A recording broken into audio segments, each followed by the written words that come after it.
It's me, that guy. You know the one. Me. Hello. This is traditionally this is the part of the stream where I wait to see if someone tells me they can't hear the sound. That hasn't happened in a while, but I'm so traumatized by how many times it happened for so long. No, nobody's saying that there's no sound. I'm going to take that as a good sign. Hello. Hello. Welcome to a live stream. Today we're going to be doing something a little bit different, right? The thing is, a lot of the lame stream media won't tell you the truth about the Proud Boys and Antifa, right? And that's how you say it. You say it wrong. You see a lot of people going out there saying Antifa, saying it correctly. That's not how you say it. You say it wrong. Antifa. So what we're going to do here today is we're going to cut through the bullshit. We're going to go straight to the source. We're going to get the real shit here so that we can make an informed decision that is in no way biased, that is in no way informed by, you know, what I believe. Music's loud? I can change that.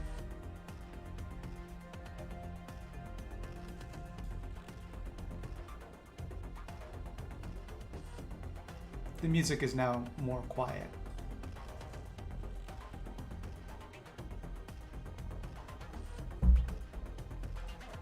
So that's what we're doing today. Today there's no point of view here, you know. This is straight news. News you can use. Don't snooze on this news you can use.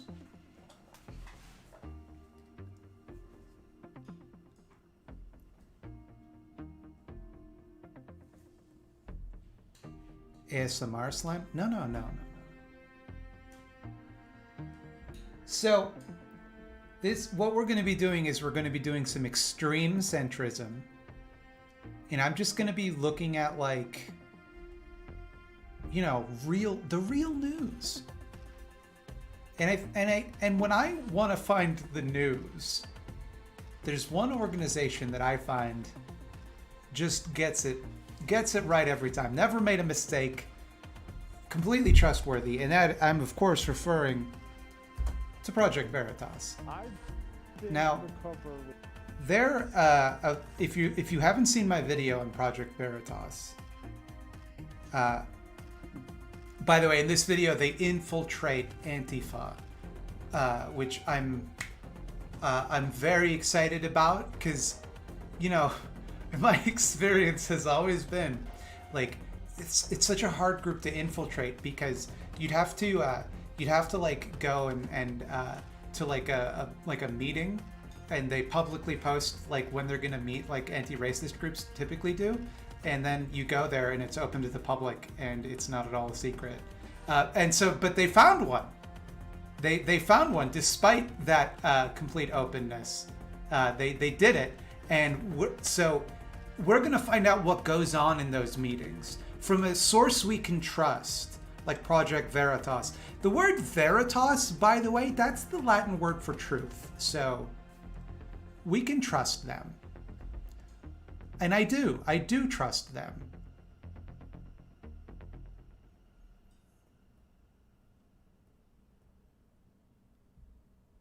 Okay.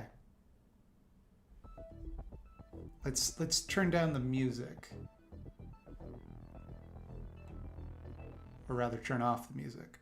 I thought this was supposed to be about the Proud Boys. It's about both. See, we're covering both sides. We're covering both sides because it's going to be about the Proud Boys and it's going to be about Antifa. Because we can talk about the far right, right? We can talk about the far right, but that's not fair and balanced, right? We need to talk about the far left too. And because I'm on the left, right? Because I want to show you that I'm not biased. We're gonna look at this neutral report about what it's like on the inside of Antifa. Okay?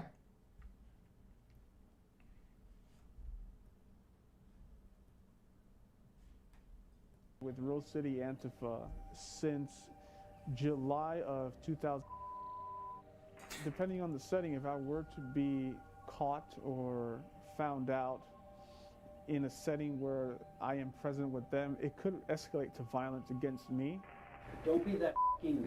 I mean, right away, it's like, yeah, it could. Anything could escalate to violence against you. Someone could slap you or something.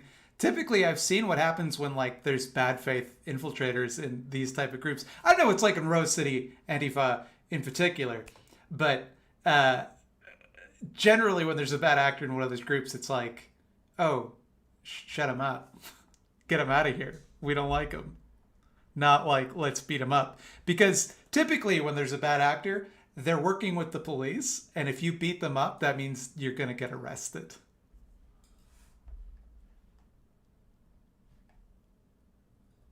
Guy with the goddamn spiked brass knuckles getting photos taken of you. Police are gonna be like, perfect, we can prosecute these f***ers. Look how violent they are.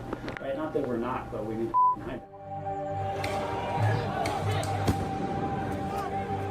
So this is the damning shit, right?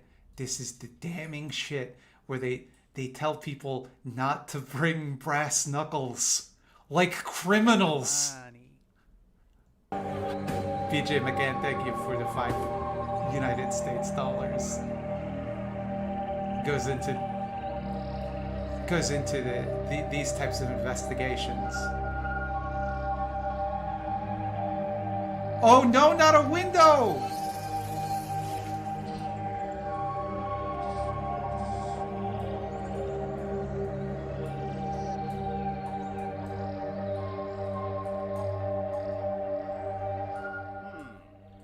So currently I am... Wait a minute, this Project Veritas anti-gun? I love the idea that they have one shot of an alleged Antifa guy with a gun, and that's like damning evidence. And you'll notice if you go to any fucking protest of the far right, if you go like watch the Proud Boy rally that Lance and I watched a couple of weeks ago, they're armed to the fucking teeth. They bring the guns specifically to like scare the shit out of people. One gun from an Antifa guy, and people are like, oh, these guys are dangerous. Something must be done. I'm a prospect for Rose City Antifa, and I am about halfway through the prospecting process to become a full-fledged member of Antifa. What? That's just... Everything this man just said is nonsense. He's halfway through the prospecting process to become a full-fledged member of Antifa. It's not how that works. It's because... Oh. Okay.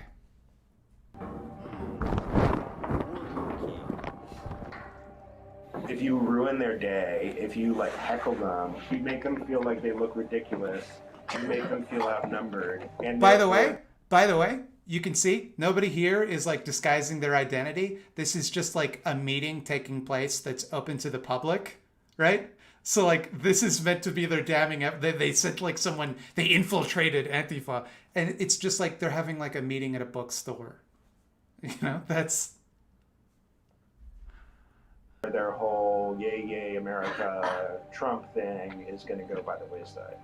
They reached out to me through so that's also incredible that it's like the footage that they you'll notice they had to cut like twice in there. They had to cut to like make it sound bad, and the worst they could get was him saying, yeah, if you can make them look silly. Oh no, scary. I got the money. Proton mail, and we went back and forth, and there was an interview set to meet up in Portland. So to verify that it was me, they had me wear a white shirt and have a water bottle and show up at a Starbucks where a person was going to ID me and approach me and asked who I was, and I told them, and I followed them to the destination where the interview was going to be held. There, we went to a place called Imperial. They were getting this trade craft from someone else, someone with much more experience, someone who did this for a living. Yeah, man, fucking nobody would be able to figure out that type of OPSEC, like meeting at a Starbucks and then driving somewhere else. No, someone with more experience had to be helping them out.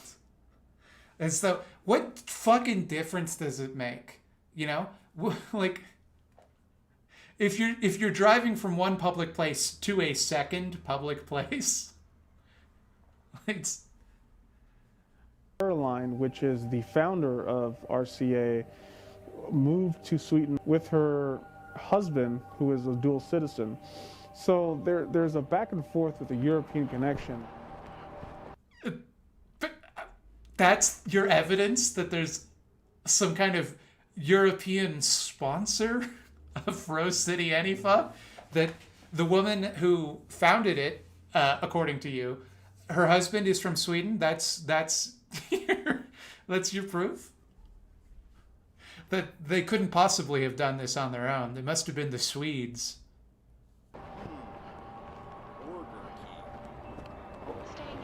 Rose City Antifa holds required lectures for prospecting members in secret at In Other Words bookstore before they open. And as part of their security culture, they require us to put our phones in the bathroom next door. This bathroom is not only away from the main room where the lecture is taking place, but also has a fan that muffles any sound from the room. Yeah, but like, the reason you do that is because cops and shit will infiltrate you, right? Which you should know because you're doing that right now. Like, you are infiltrating this group, quote unquote. So like, none of these precautions they're taking are like paranoid. It's pretty clear that they were right to take them.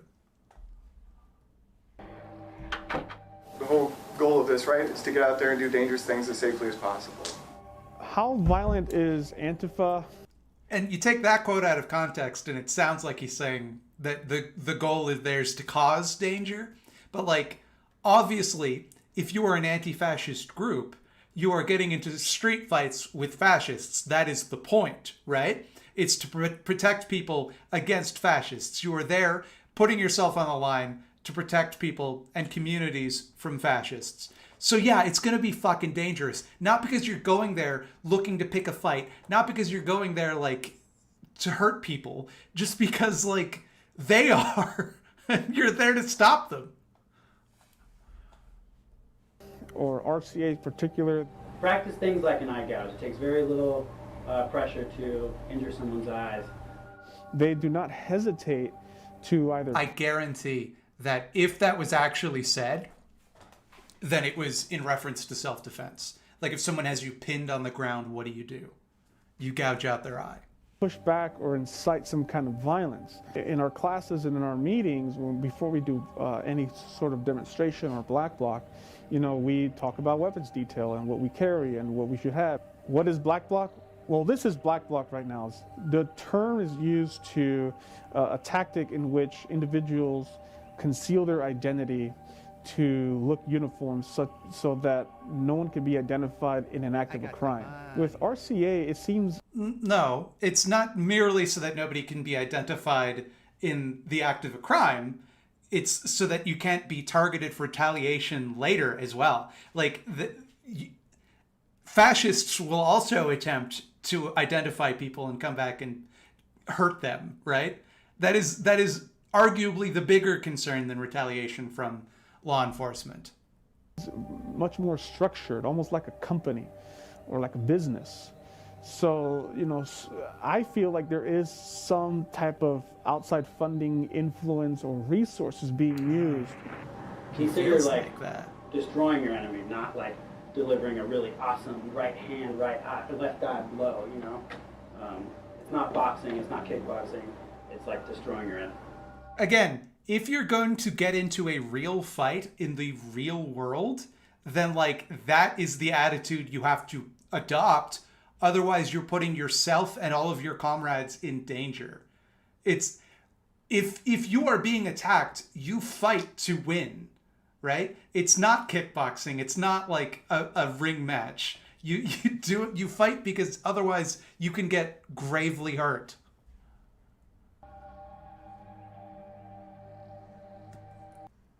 Retired from Rose. Does he get an Antifa pension?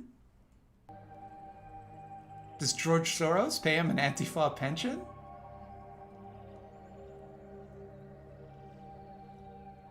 Okay, I feel like we learned a lot there from this investigative journalism. Number one, the Swedes are funding Antifa.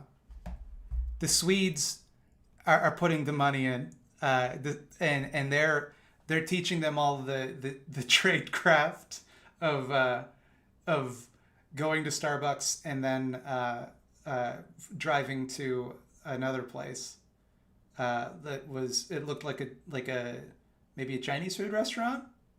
I'm not sure. And then they also hold their meetings in a bookstore, and they put their phones in another room, airtight OPSEC. And like, you know, this undercover journalist was risking getting violence done to them somehow by someone to get this footage of a guy giving a basic self-defense lesson. When the Swedes find out who it was, they're gonna come for him.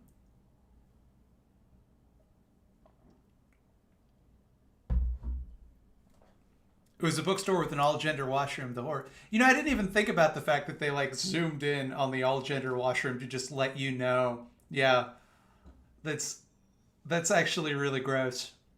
The fact that they like highlight that, not an all-gender washroom, which is fine.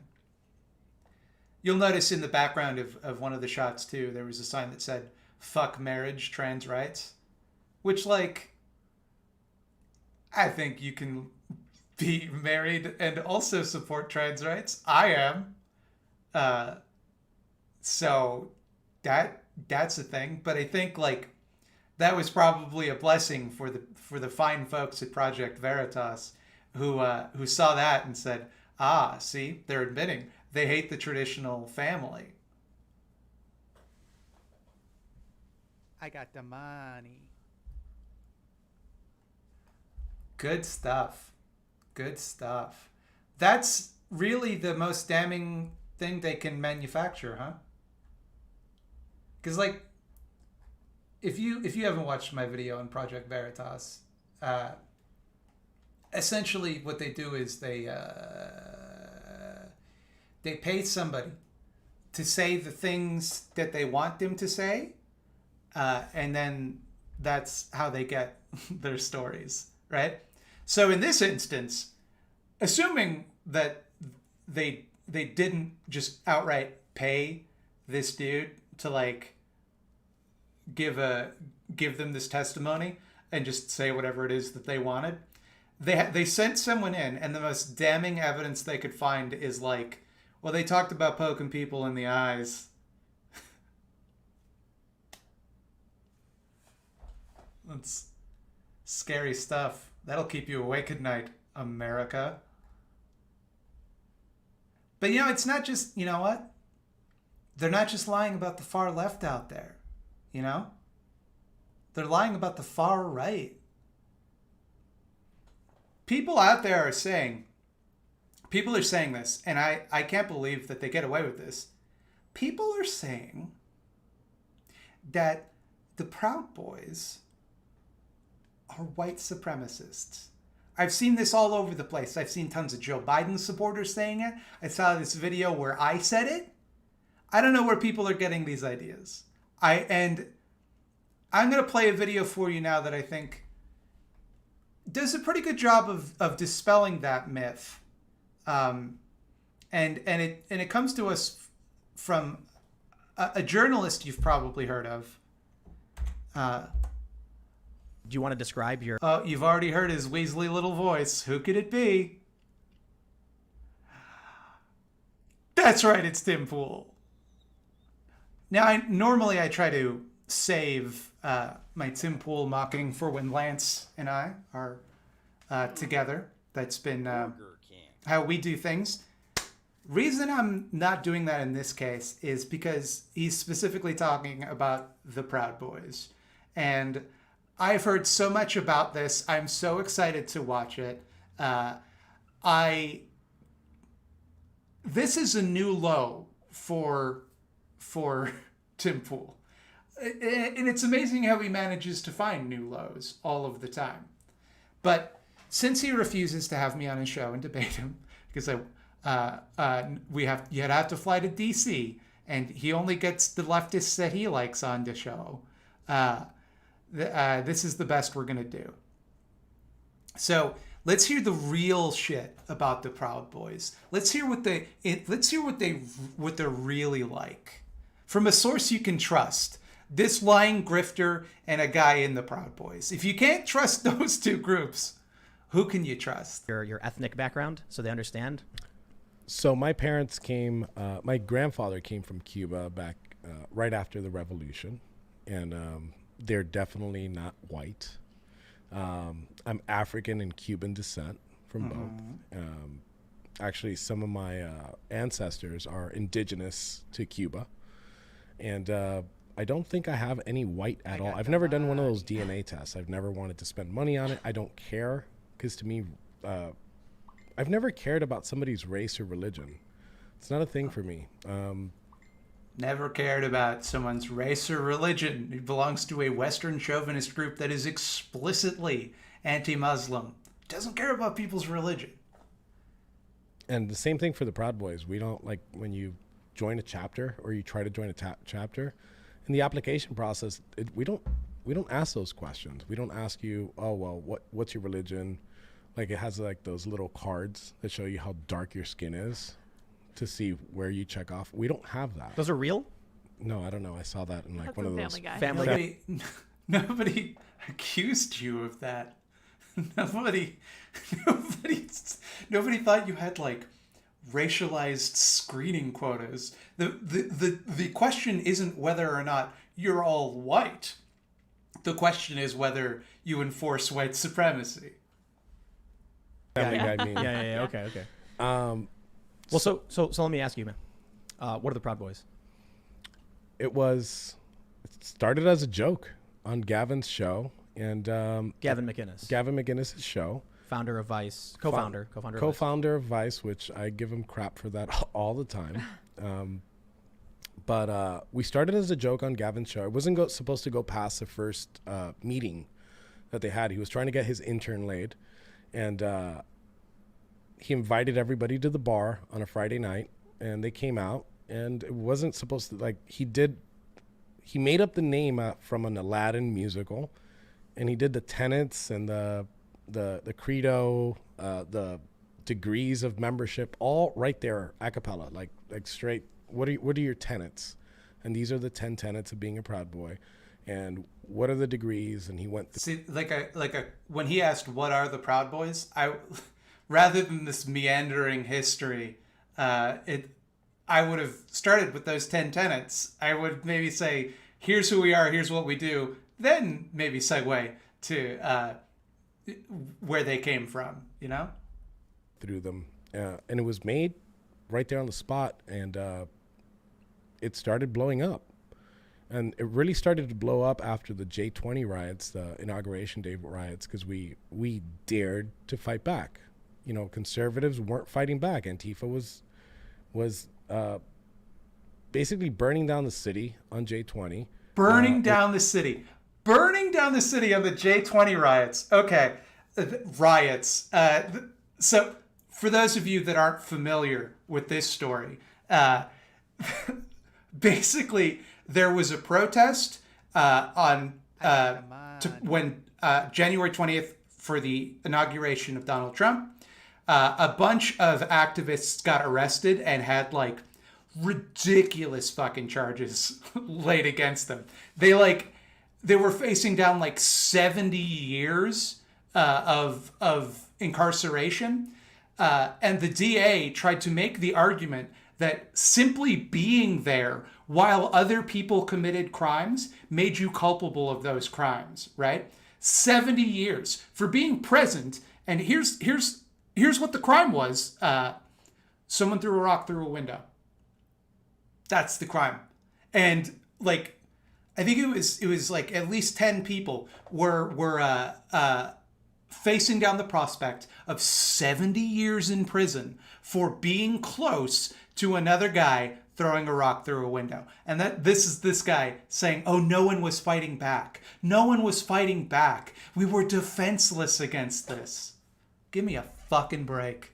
They were beating up Trump protesters throughout the entire election. We saw what happened in Berkeley. And there wasn't like conservatives that were fighting back. And it wasn't like they claim us to be like some type of security force. So something that they always say is like, oh, you guys we're doing security for Roger Stone. We never get hired to do security for anybody. That's not what people are saying, though. Nobody's saying you were paid to do it. It's in fact way worse that you volunteered to do it, that you were so on board with these people and their cause that you decided you would stick around and provide free security for them. That doesn't exonerate you, my dude.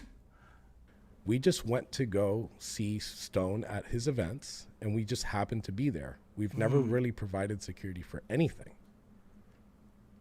So if you ask what the Proud Boys are, in just like the simplest terms, we're a drinking club with a patriot problem is all we are. We don't take ourselves seriously. Actually, outside of media coverage, we're not a boring crew, but we're a boring story. Like if you really knew who we were on the inside, it's a boring story. It's like, well, you know, I got to give this guy credit. I would agree with that in a lot of ways. I think if you look at who they are on the inside, they're definitely super boring people. I don't think, though, that the story about them is boring because it involves a lot of violence, and that's pretty exciting. It's exciting stuff that people like to read about. It's not newsworthy at all. So By the way, this dude is wearing a shirt that says American supremacist. Just okay. We've become these monsters, and last week we became public enemy number one for Democrats because they refused to denounce Antifa, and they had a problem. They had a problem in the polls. They knew they weren't polling right because of that, and they needed to Yeah, oh man, fucking Joe Biden lagging in all the polls. He's just if you look at the polls, he's being crushed because he didn't denounce Antifa, you know? And when you look at the coverage everywhere of that debate, what was on the tip of everyone's lips, everyone couldn't stop talking about how Joe Biden didn't denounce Antifa. And they didn't even bring up Trump. He said some stuff after that, but it's not clear what. Nobody really talks about it. But that's why Joe Biden's like floundering in the polls. Point a finger. They needed to find somebody, and Biden could have picked so many other groups when they were talking about white supremacy, which is an ideology, or militias, which are actual groups. You could name those, but they just. Could you name one group anywhere in the United States or North America that the Proud Boys have not worked with? Could you name even one ever? There's an interesting question that a journalist might put to him. What is a group, sir, that you would consider white supremacist? And then have the Proud Boys ever protested with them, been side by side with them, provided security for them? But no, you just let him go, let him speak. Decided he made a critical mistake in mentioning the Proud Boys when talking about militias. We're not a militia. You know, we don't train white supremacy. We're not white supremacy. Joe Biden also never called them a militia. He called them a white nationalist terrorist group, which they most certainly are, but they're not a militia. So this is the thing. We can all play this game all day. He can just say like, oh, like, yeah, people keep calling us werewolves. We're not werewolves. I don't know where this idea that we're werewolves comes from. Like, nobody said you're a militia. By the way, though, they do have a militia. They do have a militia wing. That I talked about that in my video. That call themselves the Fraternal Order of Alt Knights, that literally wear like body armor and show up with weapons to protest. So like, yeah, you're right that you're not a militia. You just happen to have like a paramilitary wing that you bring out, calling themselves the Fraternal Order of Alt Knights. You know, after the alt-right, but you're not white supremacists. You're American supremacists. Very cool and normal. Consists of 90% of the membership in my personal chapter are all Cubans. The minority is white. When Gavin was like founding it, he was saying stuff like, he was joking, but he was saying like, I'm advocating Was violence. he joking? I think that's so. Not, I don't think that's right. There's a big what if, but he says that he was joking and like saying, if he says, go get him. And then like some people that identified as Proud Boys like attacked someone, and that's where the whole Proud Boys are a violent organization came from. Some people that identified as Proud Boys. That is, first of all, workaholics over here. Poor man's weed lord. I'm going to say that right away. Second of all, that's one hell of a rhetorical sleight of hand that he just did. Oh yeah, no. Those guys that did the violence, they identified as Proud Boys, but they didn't perform the rituals and sing the cereal songs and from. I'd ask you for the context of when we attack somebody on that so specific premise. We just had the DC riot squad. These are the Daily Caller's reporters who go on the ground and go to riots, and they said they filmed in where was that? Was that Portland, or was it was in Portland that they saw Proud Boys? Yeah. Yeah, and they said they saw a couple Proud Boys really just laying into a guy, like brutally beating him, and I said, "Are you sure?" Because I know Patriot Prayer is up in the. He said, "Nope, these are Proud Boys." And so these are the riot crew guys. These are the people. Patriot Prayer, by the way, is one of those white nationalist militias that the Proud Boys provides free security for. So just something to keep in mind. People who are on the ground covering it. They work for the Caller. They're not left. You know, this Daily Caller is founded by Tucker Carlson. And they said they saw Proud Boys stomping some guy out. Well, I haven't heard about that story in Portland, but yes, we have gotten into scuffles, many scuffles per se, and we're not afraid to defend ourselves. But don't you, going back to the first point I was making, we opened the show. Yes. Don't you think there's a problem if you guys go to Portland, and then it's an Antifa hotbed? I understand. You in the United States, you have a right to march where you want to march, but you're jumping into the fray. Then Antifa is there, all hot and agitated and crazy. Then they.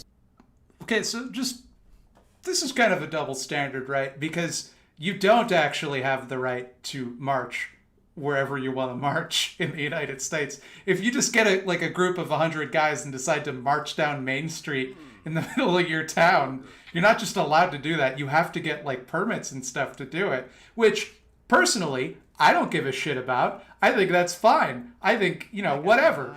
But someone like Tim Pool, if leftists did that, there's no way he would say, oh, you have a right to protest wherever you want, to march down whatever street you want. It's like, that's... They come to these events, they attack you, and then you get into fights. I think I agreed with you 100% when you did the video on our September 26th rally. I agreed with you 100%. It would be stupid for us to go into downtown Portland because that would mean that we're actually looking for problems. If we went into, let's say, Chapman Park or Terry Shrunk Plaza, yes, I'd tell you that we're definitely looking for it. But that instance, we'll talk about this specific instance, but I took it to northern Portland. I put the event on purpose. I put it in the middle of this park that has 10-foot fences all around. It's a maze. It's impossible to get there. I communicated with PD. I communicated with FBI. They called it a state of emergency because we were going. So there was a bigger police presence. You just fucking listen to yourself, dude. The town had to declare a state of emergency because you were just going to stand around somewhere? Like, are you fucking kidding me?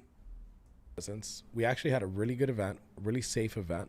and we were away from Antifa. And the only reason that Antifa went to, there was a park that was close by called Flamingo Park, I think, or Peninsula Park.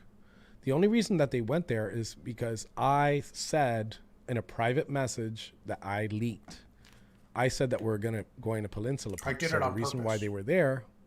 They were there to confront you. They were there to confront me, but I knew that it was 3.5 miles away, and I knew they wouldn't have time from beginning of this event to the end of the event. You don't have to, and a lot of people under your feed said, don't. What the fuck is this man talking about? This sentence is just going all over the fucking place.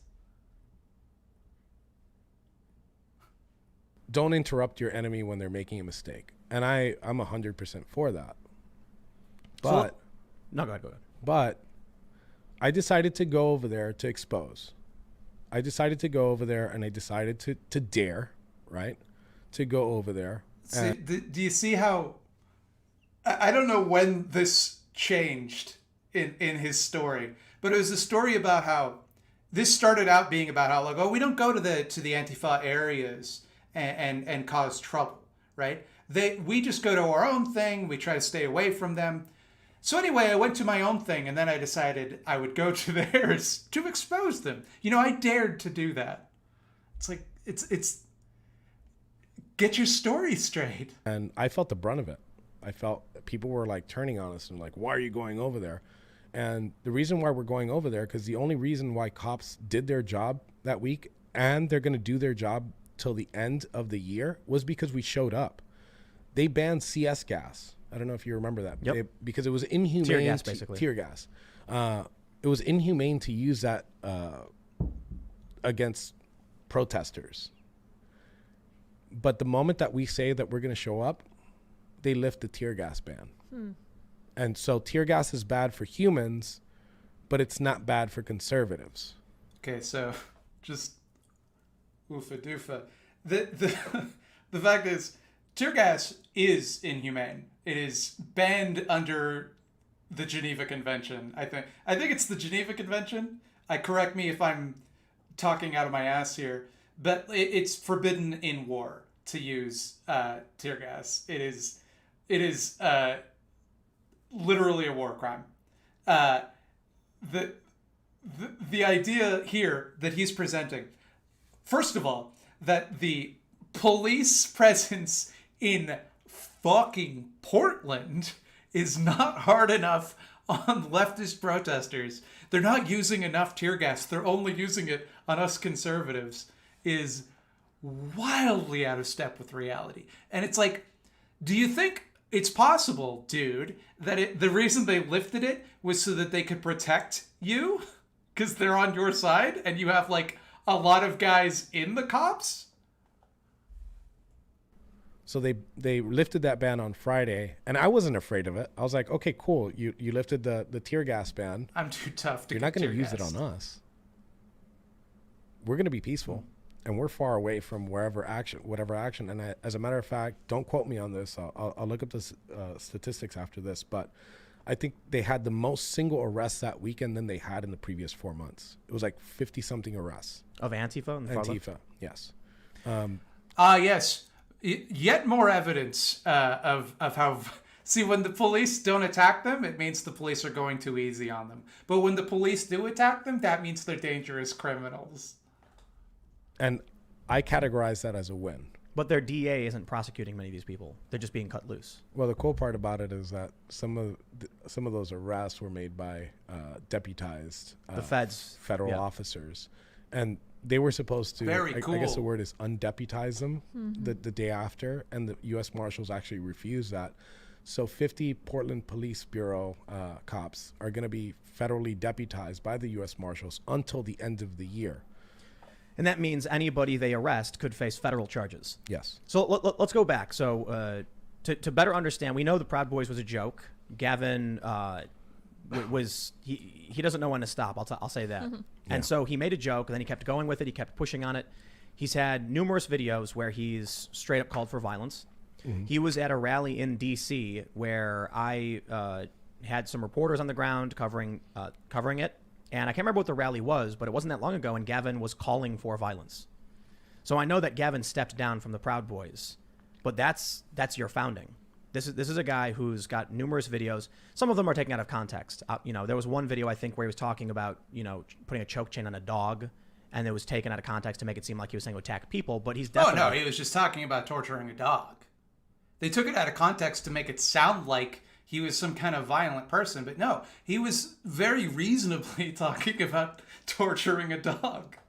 I don't understand why the liberal media took that out of context. Because they just want to make him look bad. Can't a man torture his dog in this country without some reporter getting up his ass and pinning that on the legion of drunks that hang on his every word? He called for violence. So I mean, this is I believe. Correct me if I'm wrong. The only reason he stepped down was because he was trying to take heat off of some Proud Boy members who were facing prison time. Yes. Well, that's one way to look at it. Another way might be that when the arrest started, he realized, oh, shit, it's actually really dangerous to be the head of an enormous white nationalist terrorist group. I could be put in jail, and I don't believe in my convictions enough to face that. So that's why he stepped down. That could be another way one might interpret those facts. No, he quit the organization to take heat off of other people so that other people wouldn't get in trouble. Stepped down.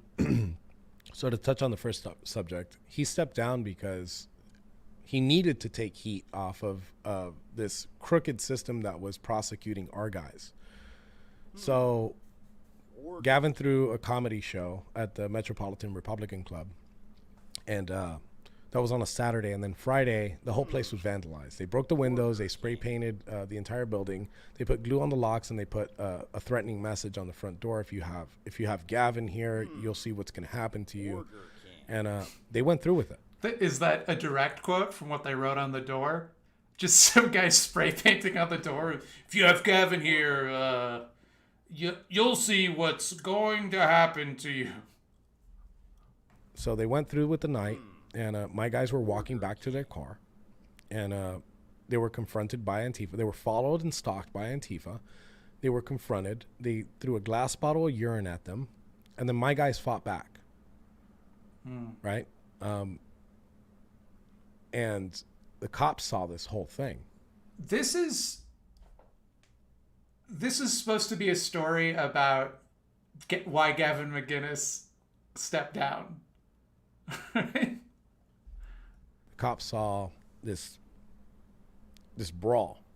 So the cops went, they broke up the brawl, and they asked my guys, hey, are you guys need any medical attention? Are you guys okay? My guy's like, all right, we're cool. And when he asked Antifa, the guy said, F off pigs was his, what's what he said to the cops. Because we don't like cops. That's not, yeah. First of all, that he couldn't bring himself to say fuck.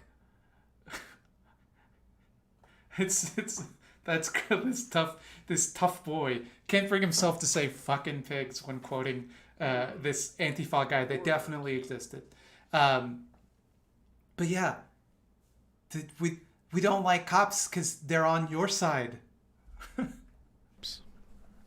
And nothing happened. That's it. But something was going to happen because it was a 2018 election, and Mobs Not Jobs, I don't know if you remember that. Yep. Jobs Not Mobs was trending. And again, this was, he asked him why Gavin McGinnis stepped down, and he just launched onto this series of anecdotes. They needed a boogeyman, so they went ahead, and the governor of New York, Governor Cuomo, instructed the AG to press charges on the white supremacist Proud Boys. Didn't say anything about Antifa. The AG prosecuted, they turned themselves in, and they knew they didn't do anything wrong. So what do you do when you know that you didn't do anything wrong? You take it to trial.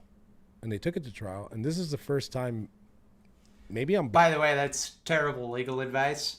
If you know that you haven't done anything wrong, the thing that you do, you don't talk to anyone. You get a lawyer, right? I got the money. That's what you do if you've done nothing wrong.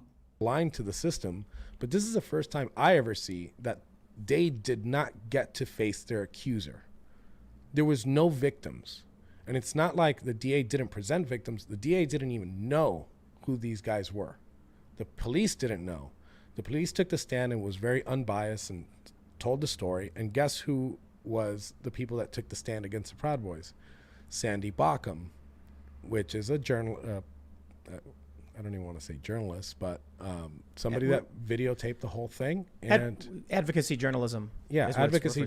So that's the people that would put on the stand. So they got, obviously, they got proven guilty by a jury of their peers, but by a crooked system that probably had already tainted it with all these tweets. I think it should have been Oh yeah, the tweets. The tweets. The system is set up against Proud Boys because no jury is going to be able to avoid seeing all of the tweets about them. It's the tweets. I know that they were convicted in court, and that's all. You know, when they arrest the leftists, that's a win, and you can tell that's for real, and it's a good thing they did that. But when they arrest us, it's gotta be because of those goddamn tweets. I got the money. The jury should have been sequestered, but that didn't happen. It was an unfair trial. I mean, how many fights happen in New York? So the first thing I'll say is 4 years. In 4 years. What's 4 years? 4 years in prison. They're doing 4 years in prison yeah. for this. Now that definitely seems excessive. They called it gang violence. Yes. So the first thing is in reference. Yeah, well, why would you call a gang of people doing violence systematically gang violence? That's a complete overreach. Reference to there being no victim. It's the state that is pressing charges as the people. The victim was the people. There's video footage of Proud Boys kicking a guy on the ground in the fetal position over and over again.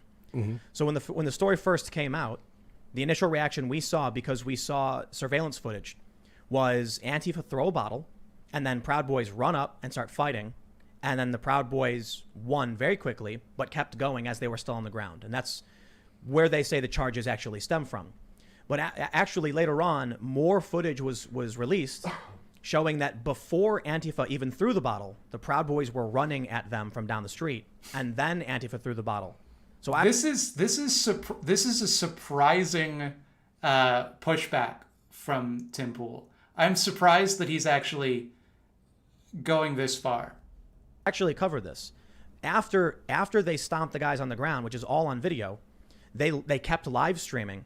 And one of the guys who was streaming was filming a couple Proud Boys laughing about how they were stomping a guy's head on the ground. And one guy was like jumping, going like, yeah, I was smashing him.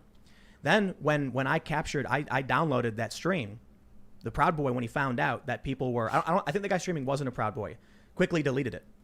So there's video of, the charges stem from, they didn't just win, so here's the argument I was told when I covered this. People said, just because someone's gone down doesn't mean the fight is over.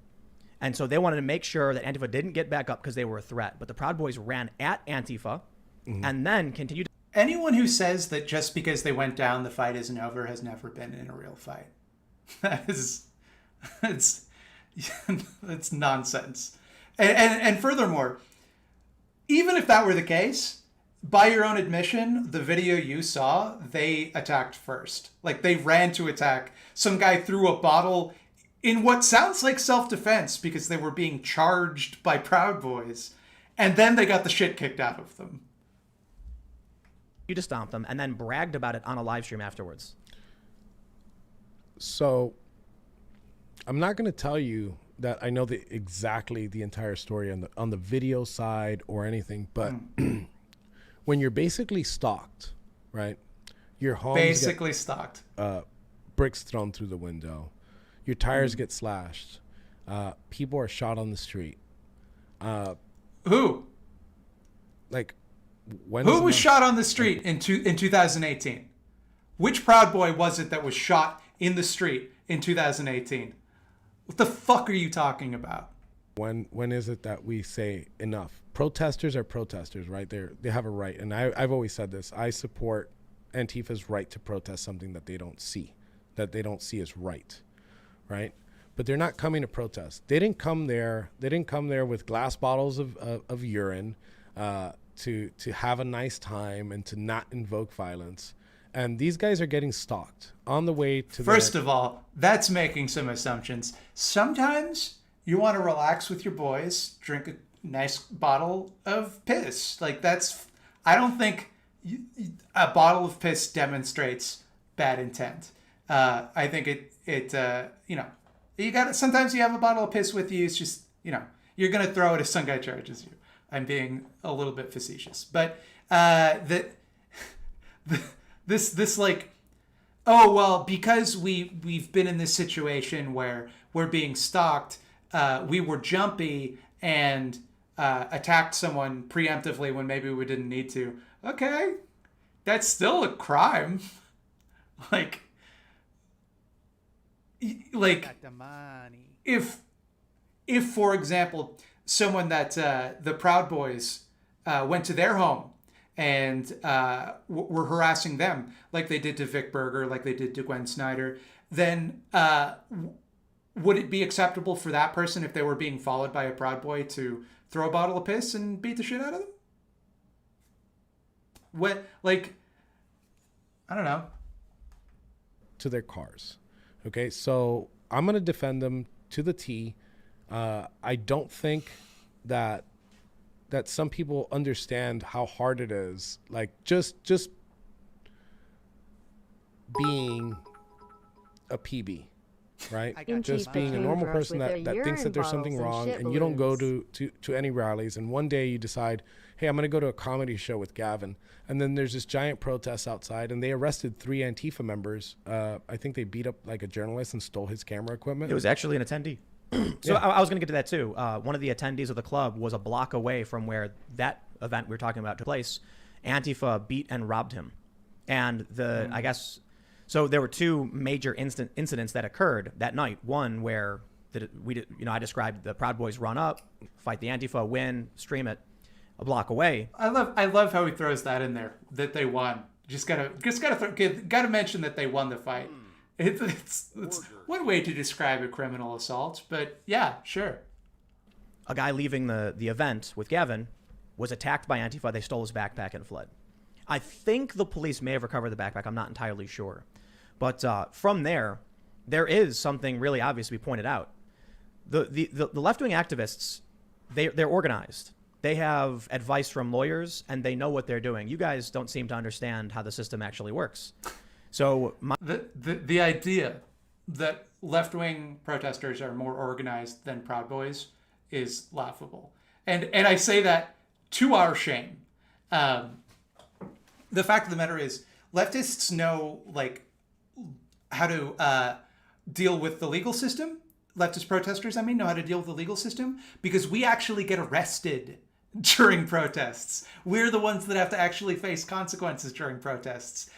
Proud Boys don't have to worry about that because the police are on their side. The police show up to enforce their rights and just fucking attack all the leftists for them. The police are essentially fighting on the same side as the Proud Boys, so they don't need to learn that shit. It's not relevant to them.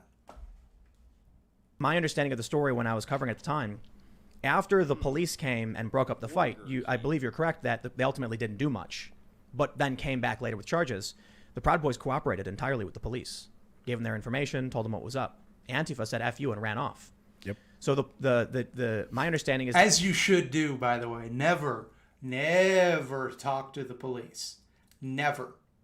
Under no circumstances. If a police officer asks you a question, the only time you should answer it is if you are legally compelled to do so, and you ask them that question. May I go? The reason that you were given a right to remain silent for a reason, right?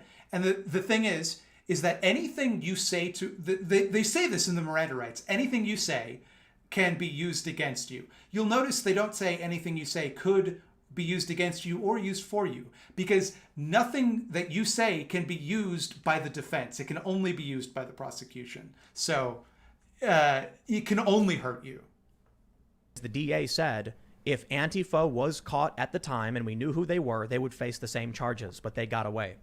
The Proud Boys get to go to jail. Do you know what happened to those people that stole the book bag? No, what happened? I don't. The DA released him. The guy who stole the book bag? Yes. Really? They let them go. Sometimes God, brave. It's that really shows that there's one system of justice for them and another for us.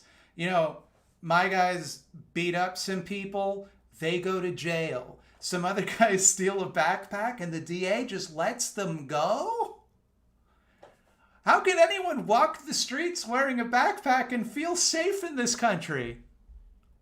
Bravery is stupid, right? So sometimes being prideful is stupid. Sometimes going to Portland is stupid, right? But like, we don't want to live in fear. You know, these guys are facing the consequences, and you should see the letters that they send out. They're as bad as the situation that they are in. They're very like, they love this, right? They love this country. They love what it stands for, and they love fighting for it.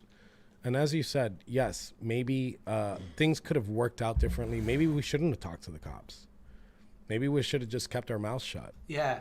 But probably would have that been the right thing to do? It's not the smartest thing to do. I think, my personal opinion, I understand what you're saying about being stalked. I've seen the videos. I've been covering this for a long time.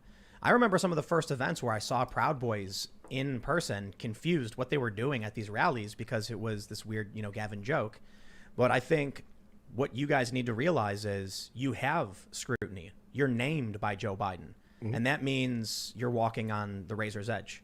If Antifa is surrounding your event and vandalizing it and smashing it up, you need to let the police take care of it. And if the police won't, we have a serious problem, but that needs to be the issue that's brought up. So even... Notice the conjecture. Start like, well, you got to let the police handle it. That's the appropriate solution. And if they don't, then we got to take matters into our own hand. But we don't know if we're there yet. But if the police don't do something, something has to be done. He's giving them license to just go crazy and beat up anyone they want. Donald Trump has said the same thing. Law enforcement needs to handle it. I understand, especially in Portland. The district attorneys in Portland, Chicago, Fort Worth, and New York have been releasing all of these rioters. Joe Biden's campaign solicited donations to bail them out, and Kamala Harris did personally. So yeah, it seems like a very serious issue. What I see, however, is the American people who are sick and tired of the riots, the people I know in the Chicagoland area who are sick and tired of the riots, and then roll their eyes in annoyance when they hear Proud Boys are coming around, and then it's essentially just going to cause more fighting. Or not that you guys are on par with what Antifa and Black Lives Matter are doing in rioting, but that they're... Yeah, it's... The Proud Boys are way more peaceful than Black Lives Matter, for sure. Sick of all of it, and they want the police to just shut it down. So wouldn't it be better if you guys just didn't get into fights? It would be... I don't think it would be better if you just let cops do their jobs, because cops aren't doing their jobs. They're not. It's not that they don't want to. It's that they're not allowed to. So what did it take? This is the master orator that you've chosen to be the figurehead of your organization. I don't think it would be good to let cops do their jobs because cops aren't doing their jobs. Pick a narrative, bud. Portland. It took two guys with an idea and a phone call to show up in Portland for them to finally do their job, right? There's different ways that we can go about it. It doesn't mean that we got to fight every time that we go somewhere, because we've grown. I think we've grown a lot smarter. We've understand exactly what they're going to do before they're going to do it. And we show up in Portland. We're far as hell from everything. And they finally get arrested. They finally get to use their CS gas. They were happy.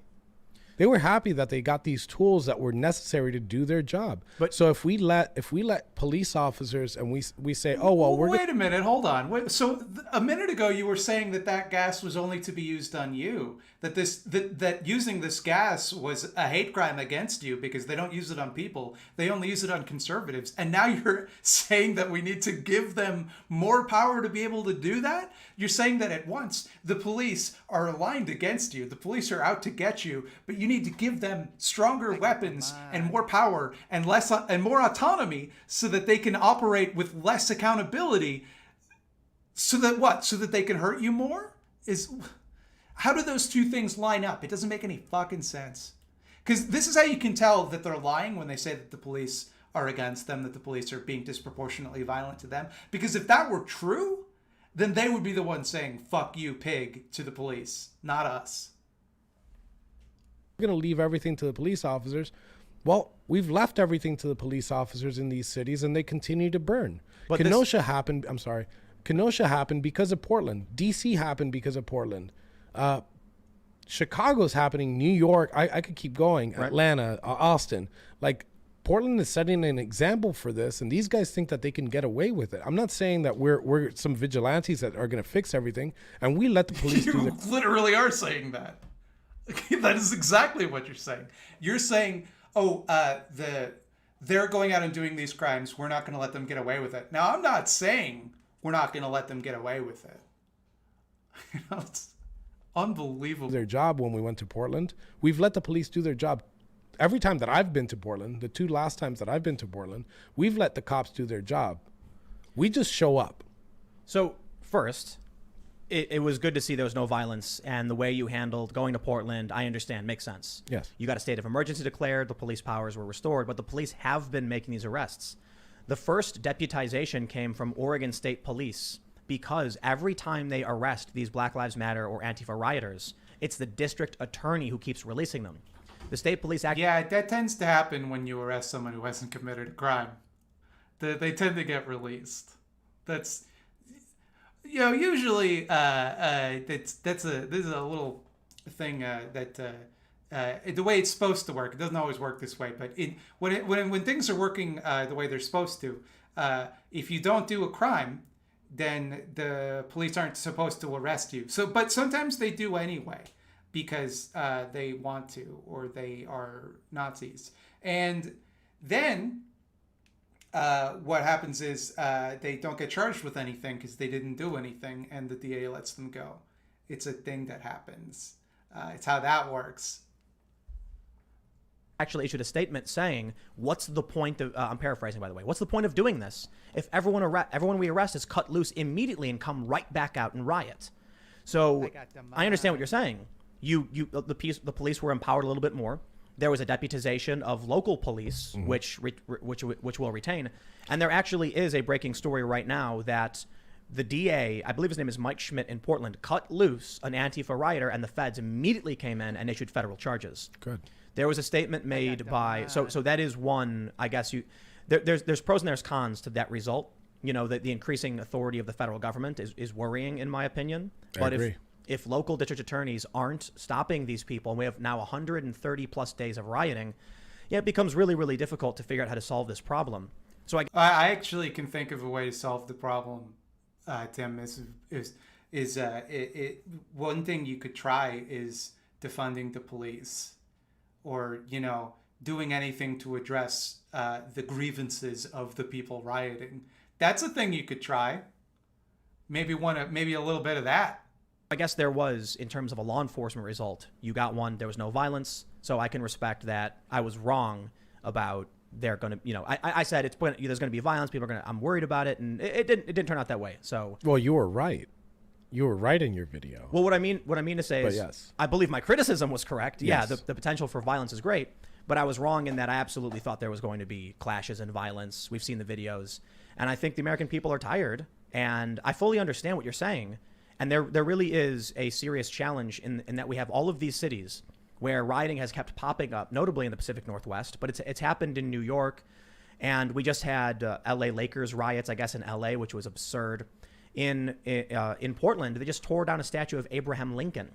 Now, the Teddy Roosevelt one, it was Indigenous Peoples Day. Okay, I understand they're mad about both of these individuals, but it doesn't seem like there's a cohesive group. It seems like you have emboldened groups, far-left extremists who have been rioting now for several months of varying ideologies from Antifa to indigenous rights to Black Lives Matter. Did you see that? Did you see that little slip up? Did you see that little slip up? He just called Antifa an ideology, the thing he was criticizing Joe Biden for doing. Little slip of the old beanie there, Tim. You've got the indigenous activists tearing down Abraham Lincoln, and you'd think that would be something the Black Lives Matter people actually wouldn't want torn down. You've got some fringe... Why? Why, Tim? Because he emancipated the slaves? Is that your argument? Because he was actually pretty racist too, Tim. In fact, fuck all these statues. Get them out of here. Who cares? This is the thing. Like, you're sitting opposite the leader of a right-wing white nationalist violent gang, a hate group, according to the Southern Poverty Law Center, responsible for dozens of hate crimes.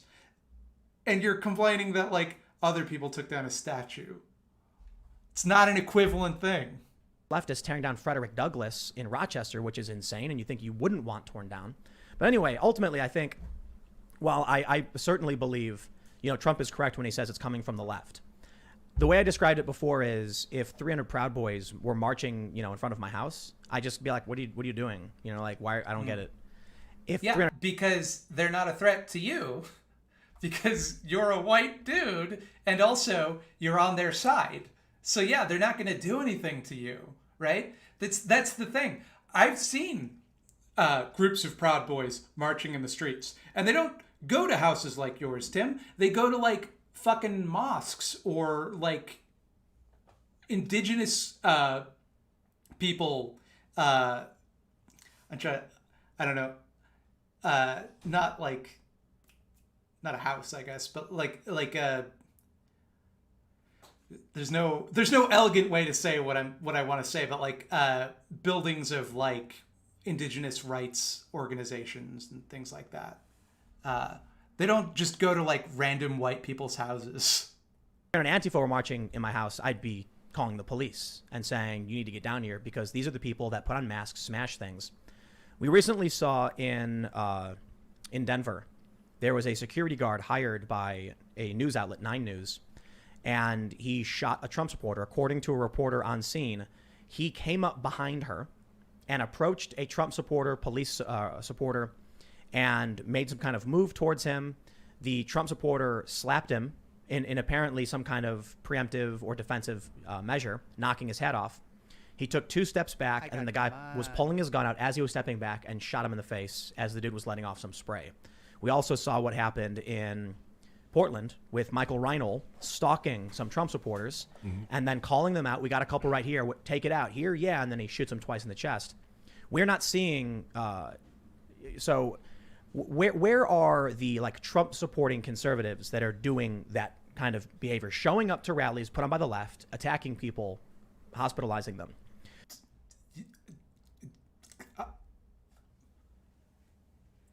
Just okay, so I don't know about those incidents he's talking about. If those things happened, which I doubt because they're coming out of Tim Pool's mouth, but if indeed there's just some guy that like pulled out a gun and shot Trump supporters over nothing, that's despicable. It's terrible. But to say that there is no violence coming from Trump supporters, like Google the words mask freak out right now, and you will see like dozens of videos of people just walking into stores and like knocking over displays and punching out employees because they asked them to wear a mask, because the president told them that it's not necessary. The idea that the president, the same president who encouraged people to beat up protesters and that he would pay their legal fees.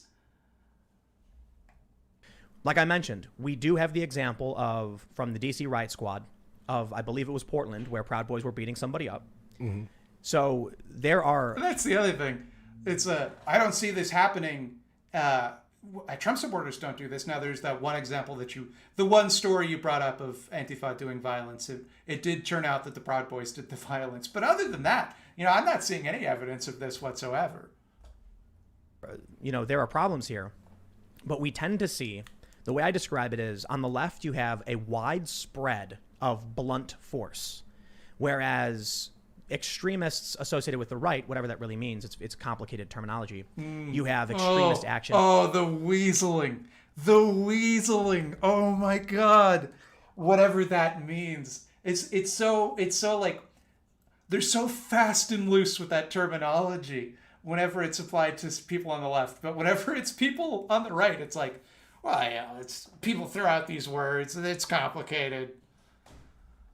That are extremely elevated in terms of, mass shootings and things like that and bombings. Thanks for checking out this clip from the Timcast IRL podcast. We do the show.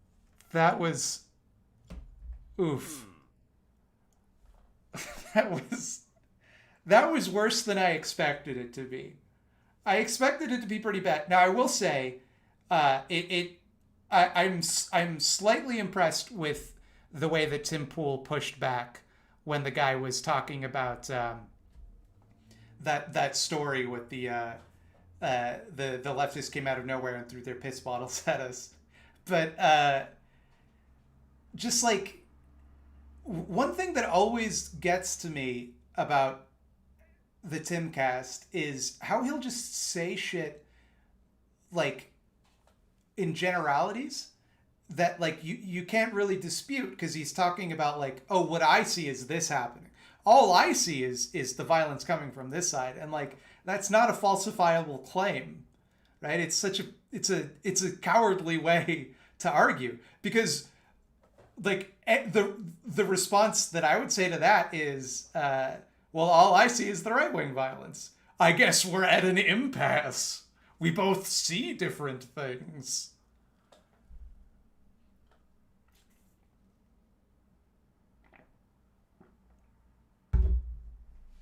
Fact check on the security guard thing.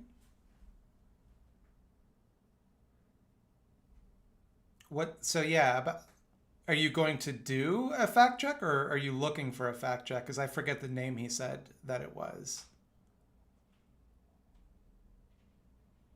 Security guard was apparently a Pinkerton.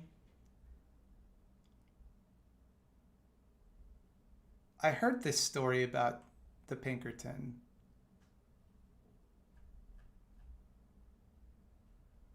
You pasted a link? I didn't. Oh, hold on. Do I post stream VODs? On Twitch, yes. I'm not seeing a link.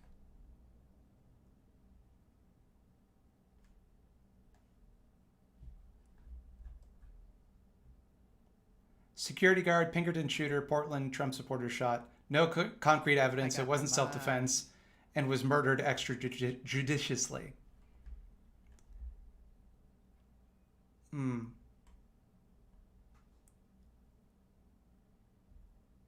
I looking in the wrong chat? Security guard was being pepper sprayed and retaliated. That tracks.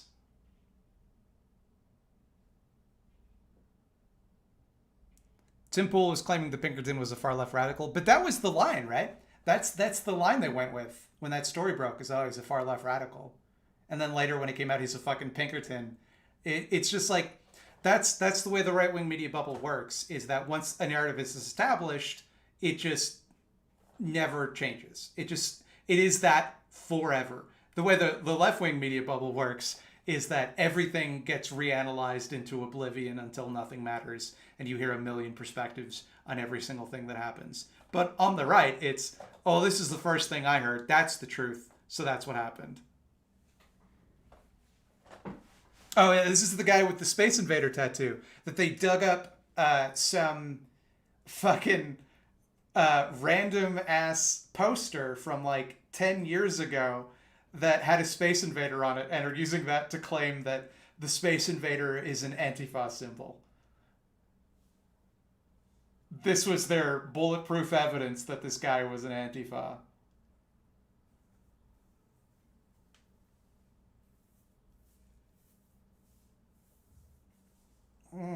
I am spiced up. That was just something else.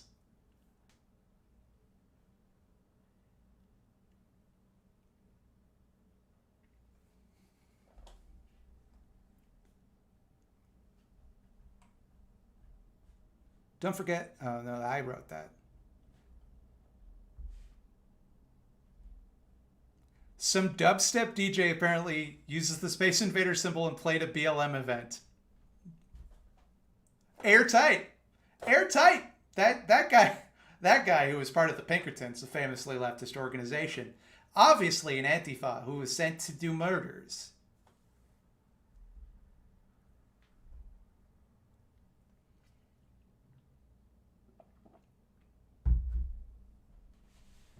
What they did this another time. There was some like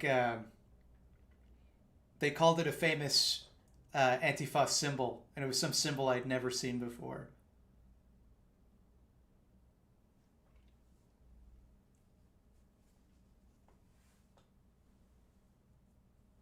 Does anyone remember what I'm talking about? I know it's a very vague description, but it was like Trump's communications team did this. Does anyone remember what I'm talking about?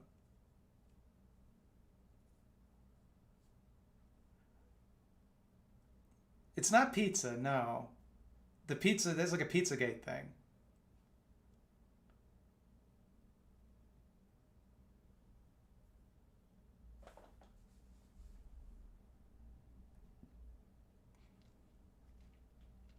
This is gonna bug me all night. The upside down red triangle. That was it. The upside down red triangle, which they claimed they clearly like used in reference to like communists being killed in the Holocaust, but they claimed it was an Antifa symbol.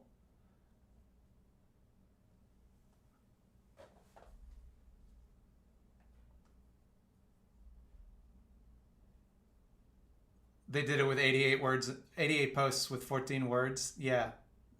Weird. The coincidences just keep piling up, don't they? I think like fucking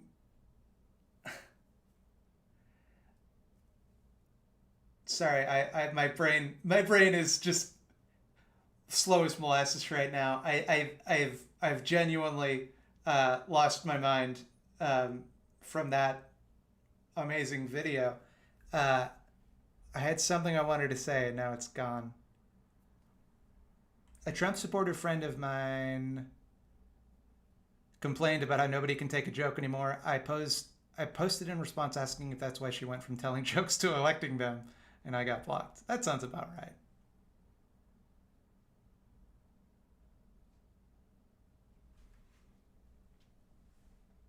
It's amazing how like all of the discourse is nonsense, and there's just we have to spend all of our time dealing with like the most deliberate pig fuck lies, like just people who have committed themselves to believing whatever is most convenient for them, and like willfully powering through all of your counter evidence, just like sitting there and going nope, like they're making the effort to believe the things that they believe. Ugh.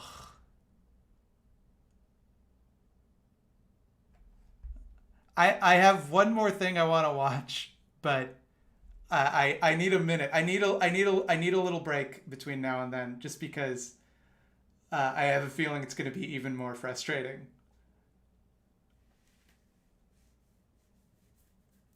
So let's put on some music for a bit and just hang out for a little bit, and then we'll watch the third video.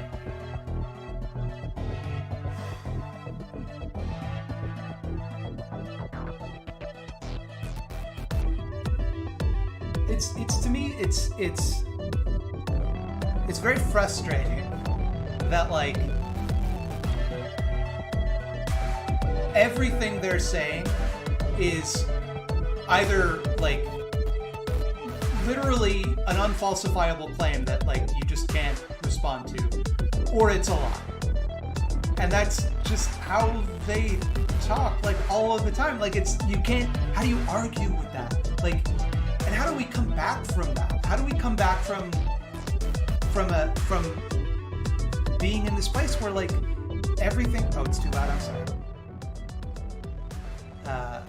Is that better? How do you come back from this? Like, what do you do to deal with just the fact that like it feels like half of the population and 80% of the media is just so completely full of shit, and they've decided that they like being full of shit, and it because it pisses us off. Can we watch more of the Faraday ball cage guy? I'm gonna save that for the very end.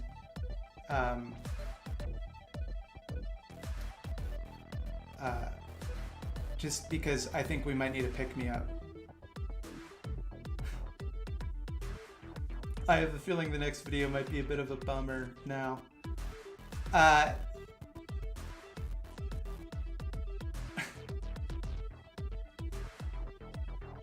My mom really thinks Muslim immigrants are totally rampaging across Europe because of Facebook posts. Like, she thinks that because she read it in Facebook posts, or she thinks that's why they're rampaging across Europe? Are there any Antifa yet? That's there's a consistent effort on the part of the far right to make anti-com a thing, or it's anti-communist action, and it's funny to me because what they'll always pick as their symbol is the 3 arrows, but with like a no smoking sign around it, and that's the limit of their creativity, right? Like they couldn't come up with a new symbol that like looks cool, so they had to just take the laziest and least cool looking symbol they could like the first thing that comes to your head, like, yeah, whatever, who cares? But if you don't know, the 3 arrows in are the symbol of the Iron Front, which was an anti-fascist organization during the actual like rise of the Nazis, and they had 3 arrows which represented their 3 enemies. The first one was for monarchists, the second one was for fascists, and the third one was for Bolsheviks. So they can't even get their symbols right.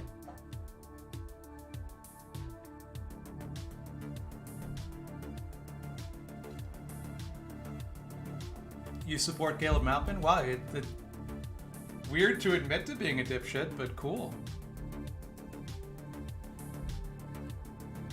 Why don't you go support him somewhere else? That guy sucks. And hangs out with Najbols, which I wouldn't do, personally. Should it be 4 arrows now to include capitalists? Well, I think that the Iron Front themselves were social democrats, which I would say that they would say no, but I don't know. It just means anti-fascist now.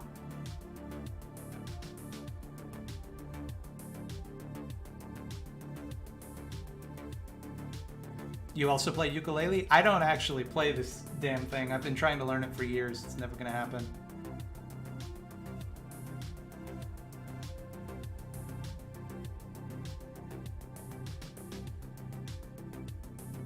I like you and I support Caleb Maupin, then you can't like me that much because you haven't listened to a goddamn word I've ever said. If you can agree with that guy, then I'll make do without your support. The Caleb Maupin, here's the thing, is like, I make fun of him, right? But I actually think he's like quite dangerous. I think that he's no different than any fucking chud on the internet. Like, just because he has a leftist aesthetic aesthetic. No, I had it right the first time. Aesthetic doesn't make him any different. Like he's a fascist, like quite literally. He hangs around with Alexander Dugin. He has in fact gone to bat for Dugin, whose entire like political movement is about fusing fascism with the Soviet aesthetic, specifically so that it can infiltrate leftist movements. And that's why like we don't give Caleb Maupin an inch. He is obviously a bad actor. He is a dangerous person. He is not simply a fool. He is a deliberate bad actor. This is specifically because you're laying into Maupin. The thing is, like, I'm not the type of person that like there are plenty of tanky YouTube channels, and I don't say shit about them, right? I don't go after them because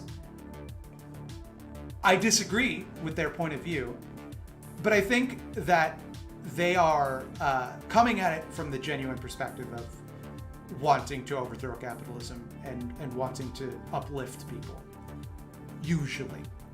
And even when I don't think they want that, I don't think that they're like lying fascists.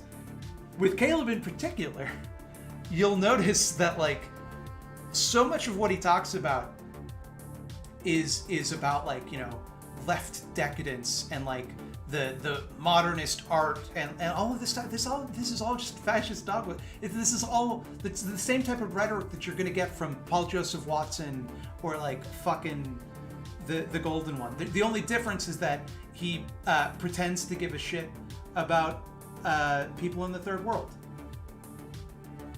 This is my first time catching you live. You're my new favorite YouTuber who isn't Cody from Some More News or The Serfs. It's good company to be in. Real Marxists hate Caleb Maupin. The thing is, though, when I use the term tanky, I don't use it to mean Marxists. I don't use it to mean Marxist-Leninists. I don't use it to mean Marxist-Leninist Maoists. I use it to mean specifically people who excuse the crimes of nations that refer to themselves as socialist. I don't simply use it to refer to people who disagree with me ideologically. I don't like, you know, this is the shell game that someone like Caleb Maupin plays, is that you criticize him and he hides under the skirts of more reasonable Marxists. I have nothing against Marxists.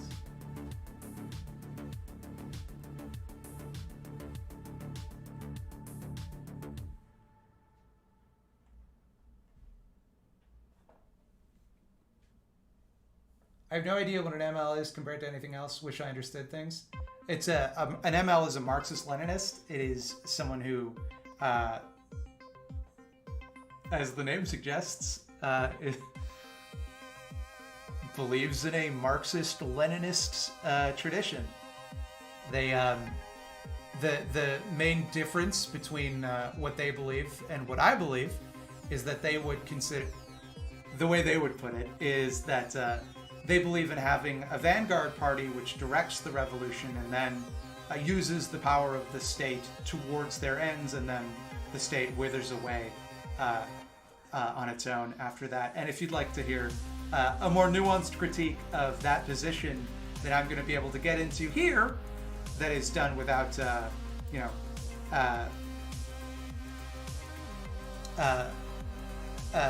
someone without malice, I would check out a video series on YouTube by a YouTuber called Anarch that's called "The State is Counter-Revolutionary," which I think does a pretty good job of demonstrating why anarchists think that approach is probably not going to work that great.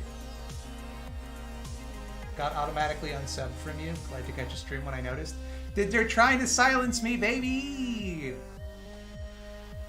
Petition to get Slime Boy here on an episode of Behind the Bastards? I would sign that petition 100%. I am a huge, huge fan of that podcast and pretty much everything else that Robert Evans puts out. I'm constantly trying to get people to listen to what I think is his most important work, which is It Could Happen Here, which scares the shit out of me. If you haven't listened to it, you probably should, and it'll scare the shit out of you too. So, clear your day.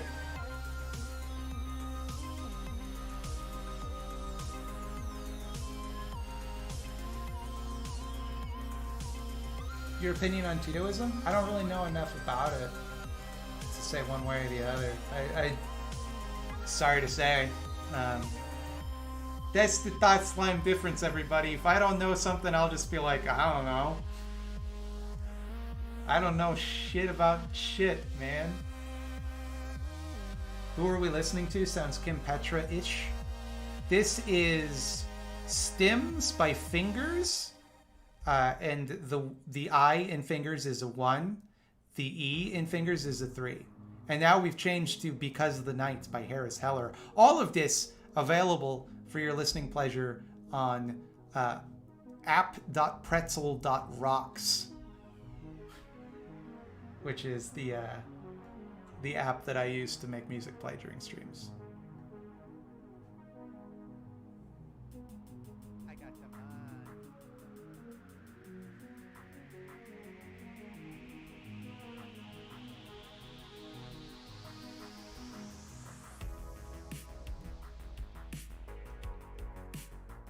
I finally deactivated Facebook because the only thing I cared to post was leftist politics, and all I got was vitriol from chuds and centrists I know.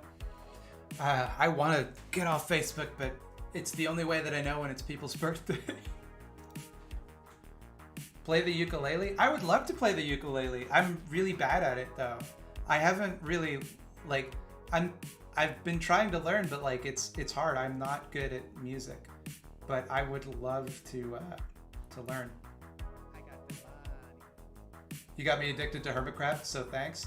In these tumultuous times, I think it's good to have something like hermitcraft to like kind of unwind with, and it's been really good lately, in my opinion. The whole saga where they've replaced the Diamond Throne with mycelium has been a lot of fun. Kronstadt crew from You're Probably Touching Yourself Right Now. I'm not. See, these are both my hands. I'll zoom out so you can see that I am in fact wearing pants.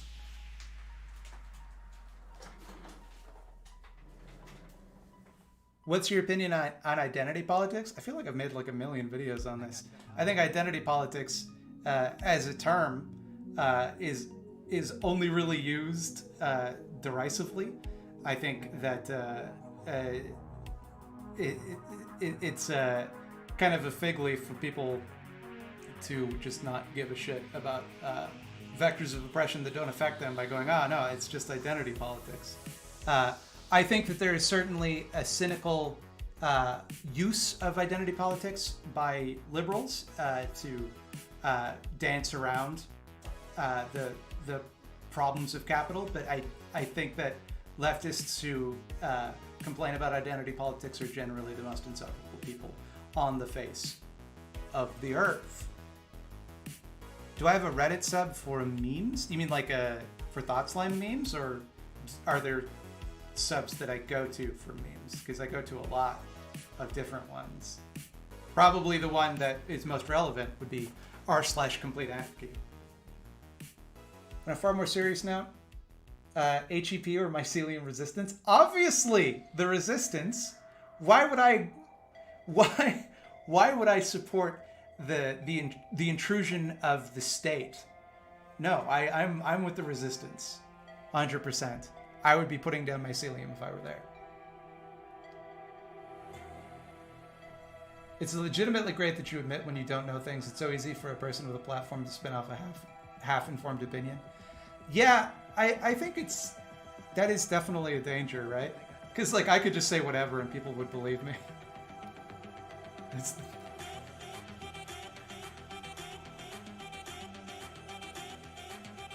Someone asked what my favorite book is. My favorite book is Breakfast of Champions by Kurt Vonnegut.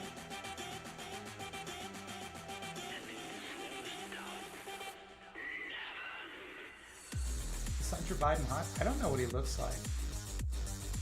to be honest with you. I've never actually seen a photo of Hunter Biden. I've only ever heard his stories. It's my favorite NES game, and why is it Super Mario 3? I think Mario. So I had to think about the way you actually pronounce it. Everybody makes fun of me when I say Mario, but I think it's objectively the best. But if we're asking what my favorite is, it would be the Teenage Mutant Ninja Turtles game that everybody hates. I love that. Or maybe Bart versus the Space Mutants, another game everybody hates. Can't pronounce burger, so you've never worked? That's true. I don't know how to say burger. How do you manage to function in the face of everything bad in the world? I can't anymore. Well, that's the thing, is I really haven't been functioning lately. I've been really struggling lately. And look, don't worry, everything's fine. I've talked to my doctor. It's all good. I have the support network in real life. The only reason I answered that honestly is because this person is having problems. I want to also let them know that it's okay to not be able to function. Sometimes things get bad and you just can't, and that's fine. But something that helps for me is legit skateboarding. Skateboarding, just like taking out the board and just riding around town. It always makes me feel better because it's exercise. Exercise is a natural antidepressant. I also find that mindfulness meditation is a big help. And, if that doesn't work, just blaze one and play some Spelunky 2. We have anti-fashion at offensive.com. What? We have anti-fashion at theoffensive.com. Okay, I guess that's a plug for somebody's anti-fashion. TMNT Tournament Fighter for the NES. That's the only one that I hate. No, it's the one with the jump that you can't do, that everybody gets mad about.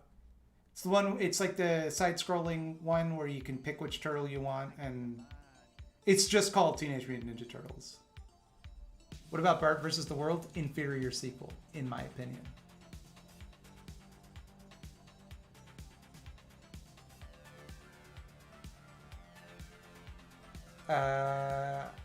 And if we're talking SNES game, which is really more of my childhood system, it would be Chrono Trigger, which is the, in my opinion, the best Super Nintendo game and probably the best video game of all time. Nice wedding ring, thank you. This is my wedding ring. It's a bit too big. You can just look how much room there is on this thing.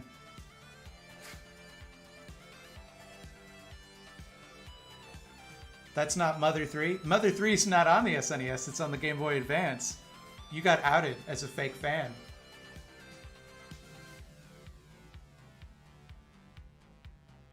Favorite N64 game? I didn't have an N64 growing up, so my answer is going to be disappointing. It's Mario 64.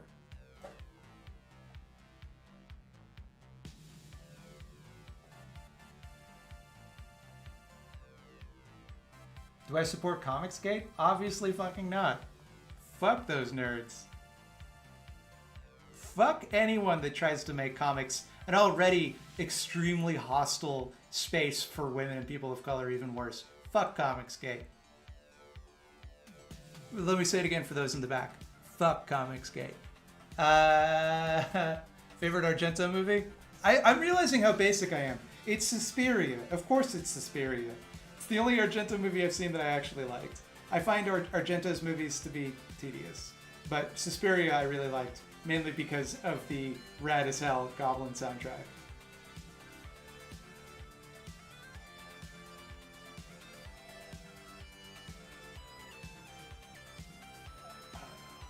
I don't know how anyone could be familiar with me and ask if I would support Comicsgate. Obviously I don't. Is Frank Miller a fascist in your opinion? I think he's a crypto fascist. Or, sorry, not a crypto fascist, but like, he's on the verge, for sure. He's a latent fascist in the same way that like a lot of Americans are. Have I seen Demons? Demons rules. I'm assuming that's Lamberto Bava's Demons, I assume you mean?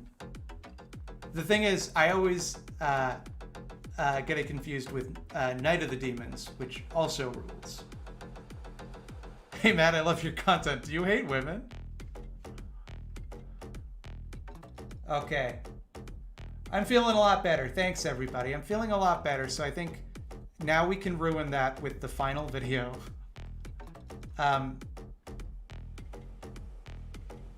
It's another video about those proudest of boys.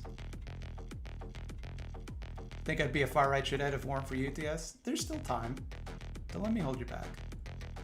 Now we're coming in the middle of this video. This is from a video. This is from a channel I'd never heard of before. No, it's not the Ball Cage Boy, sadly. This is from a Tradcath YouTube channel called Church Militant. So you know it's the good shit. And they've got some opinions about the Proud Boys that I think you'll all love to hear.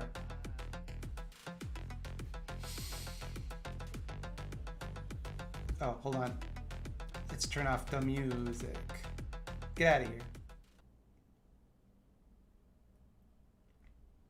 And turn up the volume a little bit. Okay.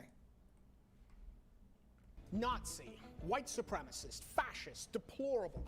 They're terms the left has used to describe President Trump and the people who vote for him. But why such racially charged language? It's the latest weapon in the left's arsenal to attack. I don't think that the word deplorable is racially charged. I think that's actually, it means like bad. Something you should condemn, which is a pretty mild thing to say about one's political enemies in the current climate. Conservative Americans. And during the first presidential debate, a group was mentioned by Joe Biden, the Proud Boys, who he tied to white supremacists. Our own Joseph Enders discusses if the group is just that.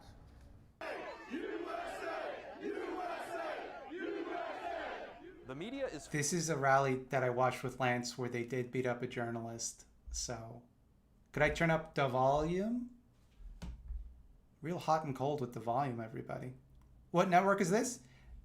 This is from Church Militant. They have 228,000 subscribers. If you want to sign up for the Rosary Novena, you can do it here, by the way, in case you were curious about that. And basically, they're a Catholic organization, but they do not trust this Pope and his Marxist agenda. But they're very Catholic, and I'm speaking as someone who was raised Catholic. I've never met anyone who takes Catholicism seriously. I know a lot of Catholics. My entire family was Catholic. Everybody went to church. Everybody took religion seriously. Everybody took like God seriously. But like Catholicism itself, like all of the shit added on top of the Bible, all of the rituals and shit like that was just a thing that you did on Sunday. And then, you didn't really take the rules that serious. I find this recent trend of like Trad Cats to be really funny. falsely calling a fraternal organization white supremacist, and its Afro-Cuban chairman is speaking out. On Monday, Enrique Tarrio of the Proud Boys told left-leaning YouTube podcaster Tim Pool the group's views on prejudice and authoritarian. Left-leaning! Left-leaning! Journalist Tim Pool! The guy who said he's voting for Donald Trump. Left-leaning! Left-leaning! Tim Pool! Tarianism. And I've said this before, I denounce white supremacy. We've seen this. I denounce anti-Semitism. I denounce fascism. We haven't seen this. I denounce communism. I denounce Antifa. I denounce any other ism, right, that is prejudiced against people because of the color of their skin, because of their religion, because of their cultural background, and anything that has to do with authoritarian governments. The false claims arose after... none of those things are equivalent, by the way. And it's also like this is a classic trick that fascists use, is they will, when asked to condemn something, they will condemn it, and then they'll condemn something else that they actually want to condemn, right? Like if you say, are you a white supremacist? No, I condemn racism, and I condemn anti-racism as well. You know, it's all hate. After the presidential debate, after Joe Biden ordered Donald Trump to denounce the group. Ordered. Are you prepared? He didn't. You can't order the president to do anything. He's the president. He's the guy in charge. Specifically, but do it. Well, go ahead, sir. I would say almost everything I see is from the left wing, not from the right wing. So what are you saying? I'm willing to do anything. I want to see peace. Then do it, sir. Say it. Do it. Say it. You want to call him? What do you want to call him? Give me a name. Give me a white name. Supremacists and white like me to condemn? White supremacists and right Proud Boys. Stand back and stand by. But since the last presidential debate, the mainstream media spread lies. The New York Times referred to them ambiguously as an organization linked with white supremacy and acts of violence. That is absolutely not a lie. None of that is lie. That is, in fact, like a very timid way to say the truth, right? Like, to say that they are simply linked with white supremacy and acts of violence, rather than to say what you really mean here, which is that they're a white supremacist group and they consistently perform acts of violence, is such like a, we don't want to get sued. You know, it's we can't prove it. Fuck it. We'll just say they're linked to it, or people are saying this, right? And even that, they're like, no, this is a lie. It's a lie that they're linked with white supremacy. Because, like, as I demonstrated in my video, they sure have a lot of white supremacists working for them. The SPLC, who also labels church militant a hate group, also makes this false tie. Quote, their disavowals of bigotry are belied by their actions. Rank-and-file Proud Boys and leaders regularly spout white nationalist memes and maintain affiliations with known extremists. This is true. It's nothing to do with how they honestly feel. The group's founder, Catholic commentator, comedian. Present counter evidence. You can't just say that they falsely say this. How do you know it is false? Present your counter evidence, please. And former Fox News contributor Gavin McInnes disagrees. The Proud Boys are a fraternal organization like the Elks Lodge, like the Shriners, like the Knights of Columbus. It's a multi-racial group made up of straight guys. There's some homos in there. There's plenty of Jews. The only prerequisite is that you're a dude, born a dude, and you accept the West is the best. The group's supporters... But see, like, what is the West is the question I would press him to answer, right? Because, like, it's Europe and European culture, right? That's what they mean when they say the West is the best. So you can argue that, like, we're not racist because we don't believe that we're racially superior. We just think we're culturally superior. That's the same argument that fucking Cecil Rhodes made. And that's not my observation, by the way.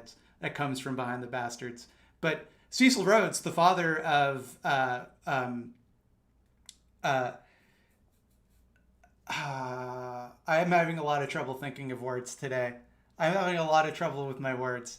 The father of apartheid said that his whole thing was that he just thought that black people are if they could be conditioned culturally to be like white people. And you're going to argue that that guy's not a white supremacist? Believe the constant mischaracterizations of the group's tenets derive from their willingness to defend Trump supporters from Antifa violence during their rallies. But with mainstream media outlets defaming the group and constantly tying them to ideologies they swear to oppose, the group sees a hard road ahead to public vindication. Joseph Enders, Church Militant, Detroit. This guy wants so bad to be a real reporter. I love the way that he's talking like a journalist would on TV. For Church Militant, This is some schlubby weirdo with his ill-fitting suit. Look at this guy. Look at this little fucking nerd. He has the little microphone with their logo on it. It's adorable. This got 4,000 views. So, white supremacists who have an Afro-Cuban as their leader. That doesn't make sense, bro. It just doesn't pan out right there. This whole idea when they say the West is the best, what they're really talking about there is Western civilization. I think all of us would agree Western civilization built on Judeo-Christian ethics with someone like Amy Coney Barrett up there, you know. Oh, there you go. I think we'd all agree with them. So they can't be white supremacists. We agree with them. That would make us white supremacists. No. Saying this is what the Constitution says and this is what it doesn't. We've had such a falsification of America based on the judicial activism in the high court for the last 50, 60 years. But let's take a look at who's behind this really. It's Marxism at its finest, race baiting, identity politics, divide and conquer, and they just happen to be on race right now. So they're going to be. So who is behind it? You just said a bunch of buzzwords. You didn't say who was behind it. You were just. It's Marxism, race baiting, identity politics. That's who's behind it. I picture this guy pulling like the mask off of the ghost, and it's like, aha! It's identity politics. Dividing everybody on race. The people behind this, one of the big groups is BLM, and they are based on Marxism. Let's hear it from their own founder. They're based on myself, Marxism. And Alicia in particular are trained organizers. We are trained Marxists. All across this country, we have these people out there, and they're not a bunch of people that just show up with a cell phone and tennis shoes and wondering what's going on and what's all the party about. They're trained Marxists. Look behind them. Follow the money trail. I myself am not a Marxist, so Marxists in the chat, if you could help me out with this one. Where does one receive official Marxist training? Where do you get your Marxist certification? To be a trained Marxist, so you're not just some guy showing up in tennis shoes with a cell phone. You know, you can go there and do Marxism there. How do you get that? How do you do that? I would like to get my Marxism license.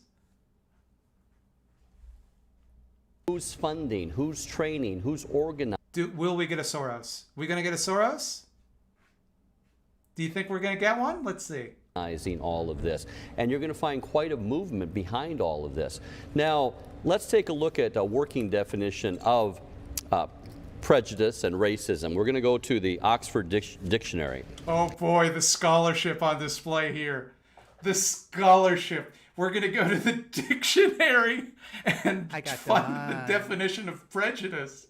Like we're writing a middle school essay. It says prejudice, discrimination, or antagonism directed against a person or people on the basis of their membership in a particular racial or ethnic group, typically one that is a minority or marginalized. Well, you had Gavin McGivness on there who was saying, look, we have Jewish people and Christian people and white people, and my goodness, they're led by a Cuban, African-Cuban, Afro-Cuban. So to say that there's... You'll notice that the definition of prejudice that they used didn't say that it couldn't be carried out by a member of a marginalized group. It just said that it's directed at them, right? So the fact that they have some minorities among their ranks doesn't mean that they're not white supremacists. They're somehow white supremacists. That's just a big lie. And if you tell a big lie long enough, with all the mainstream media behind it, people will start to buy it over time. Yeah, so it's a thing. So I think an important thing to remember is that good things didn't always happen in history. It's kind of a key point. And so by what I mean... Hard-hitting analysis. Hard-hitting analysis. Keep in mind, bad things happened in history. By that is that people living in the West today, in North America, in Western Europe, in Australia, and places like that, they have this sort of presumption that, we have the rule of law, and the barbarian isn't going to come down and burn down my house, and, I have a redress for grievance, and if somebody steals from me... So, does he think that only exists in the West? Does he think that, if you live in Japan, the barbarians are at the gate at all times? There's no rule of law? I can go to the police and do all this sort of stuff. Okay, congratulations. Those things are a function of Western civilization, which has existed as big and powerful and almost monolithic for a long time now, but those are things about Western civilization. Okay, so fucking the rule of law is the product of Western civilization, which I might be tempted to agree with you there, as like if we use the rule of law as a pejorative, but to say that Western culture is monolithic, that Western culture is a monolith, is demonstrably untrue. Like, what do you think the 2 world wars were about, dude? That was Western powers fighting each other. And they are built on Christian principles, and you can't just come along and tear those things down and expect that Western civilization and the good things that it has provided, namely a barbarian doesn't come and burn down your homestead, which is kind of a key point, and you have... yeah, unless you live outside the West, and then they won't burn down your homestead, but they'll like shoot a predator missile at it. A predator drone will shoot a missile at it. Have redress for grievances, and you have a government that makes sure there isn't lead in your food, and all of these other things that are a function of this come along. Because the left, the Marxists, they hate the foundational moral principles of society, because what they are is they take away the power from the Marxists. These are teachings of how human beings should interact with each other in terms of marriage, in terms of family, in terms of their sexual relationships, in terms of their economic, their political. I want this guy to tell me how to conduct my sexual relationships. He looks like a real fuck machine. I really want this guy to tell me how to fuck. Buddy. Don't be coy. Tell us how to Dougie. Their personal relationships. This is why you see these Marxists tearing down statues of Catholic saints. We see Junipero Serra, the famous Catholic saint of California, they're toppling his statue. This is a guy who really founded modern California, a huge founder of Western civilization. You know, these... Who cares, though? Look, I will say this. If anyone ever builds a statue of me, let him tear it down. That looks like fun. It looks like fun to tear down a statue. Fuck it. Who cares? Why is the right so obsessed with statues? What do they think happens if they get rid of the statues? Are they like Horcruxes? Like if you get rid of all the statues, do they get sucked out of heaven? Is that the idea? These people, the leftists, hate the West and they hate the Catholic Church because they wish to assume that power that the family has occupied. They wish to assume that power that the family has occupied as government. Now, an interesting... you can look this up. I actually know this for a fact, but you'll find that there are actually families that are not Catholic. And there were actually families before there was Catholicism, believe it or not. And if you go to other countries where there aren't a lot of Catholics, not a lot of Christians in general, you can go to those barbarous foreign non-Western countries. I think you'll find there one thing that's pretty universal is people have families that they love. Thing as well, of course, to Brad's point, all of this divide and conquer mentality. Can we start a war between classes or economic groups or whatever? They're using race right now. Fine, they're using race right now. Let's take a look at these 2 very interesting maps. So you see there, these 2 interesting maps that come up, and you see one is showing this is what would happen if only people of color voted. It's an expression, a phrase I hate, but people of color, whatever, we know what it means. People of color, people who aren't white, and it's very blue. If only whites voted, it's very, very red, except in obviously these very liberal enclaves in the corners there. This is what the left is all about. They are trying to...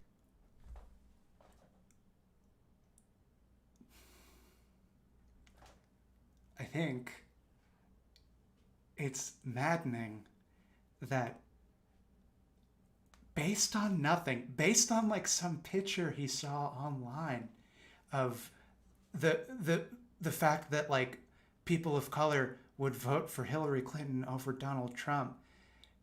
Based on that, they're assuming that like all of Black Lives Matter is some elaborate plan to disenfranchise white people? Stop white people from voting?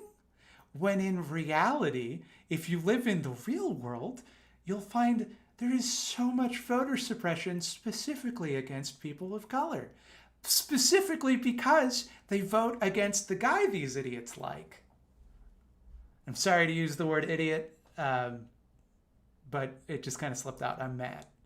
To continue to drive that wedge, to play on this racial grievance that is going along within the people of color, with the non-whites. They're trying to say, you know, it's the whites' fault that you're being trampled on. All of these things are happening to you. These are terrible things. So keep voting for us. Fortunately, many of the people, these minorities, are waking up. Donald Trump is doing better with black people, with Latino people, with Jews, with all kinds of people who... And what? He's doing better with them than what? Not, you know, that monolithic white people than his predecessors in the Republican Party. It seems like this hatred is built on His an predecessors envy, in the Republican Party. envy. That's kind of a low bar. It's kind of a low bar to clear. Also, is that true? It doesn't seem true. Of others, of what other people have. And also a self-hatred, I think. A not feeling so good about yourself that sort of juts out into others. But I might argue that the need to assert one's superiority, or the need to pretend like everything you have in this world is fair and just when you're in charge, poses or demonstrates a very clear insecurity in the psyche of whitos like me. I think that this idea that, well, if we give everybody else a leg up, they'll be able to flourish as we have. The idea that that represents some sort of internal hatred is so backwards to me, because if you hated yourself and thought that you were weak, you would be terrified of the idea of anyone else getting a hand up, of anyone else being able to compete with you. You know, they are the ones that hold this deep-seated insecurity, because they need to hold on to these unfair advantages because they know that they can't compete without them. Whito's my favorite race-based cereal. Why is that your favorite? Why is that? What flavor would it even be? Mayonnaise? Doesn't sound like a good cereal to me. Marxists hate the church. They hate the church because they hate the truth. And the church speaks and defends the truth about the human person. It all begins with what a human person is. And it's not... it's a miserable little pile of secrets. We all know this. It's not a surprise that Marxism is based on materialism, whereas materialism basically says, you know, we are walking, talking pieces of earth that are here for a few decades and that are gone, and there's very little meaning other than that. We are simply... Materialism says no such thing. Materialism makes no claims about the afterlife. Materialism does not say that there's no meaning to life. That is how you interpret materialism. My favorite race-based cereal is F1 cornflakes. F1 cornflakes? I don't get it.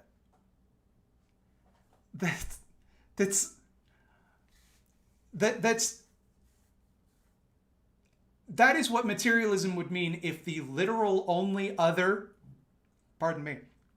if the literally only other possibility, it's either the world exists as materialists see it or as Catholics see it. And if you view it through that dichotomy, it's one or the other, then yeah, materialism means those things. But like materialism on its own can't say that things don't exist. Materialism can only look at what does exist and study that. You can't make claims about whether things that you can't see don't exist. You can't, unless you have evidence. That's the whole point. Simply animals.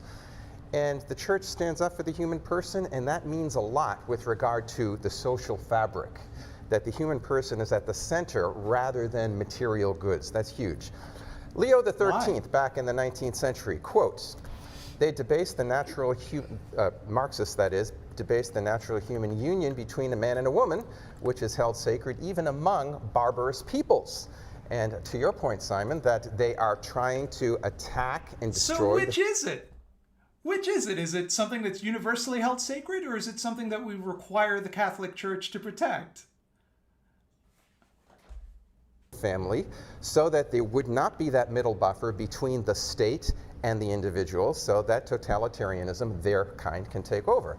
Pius XI, back... That's true.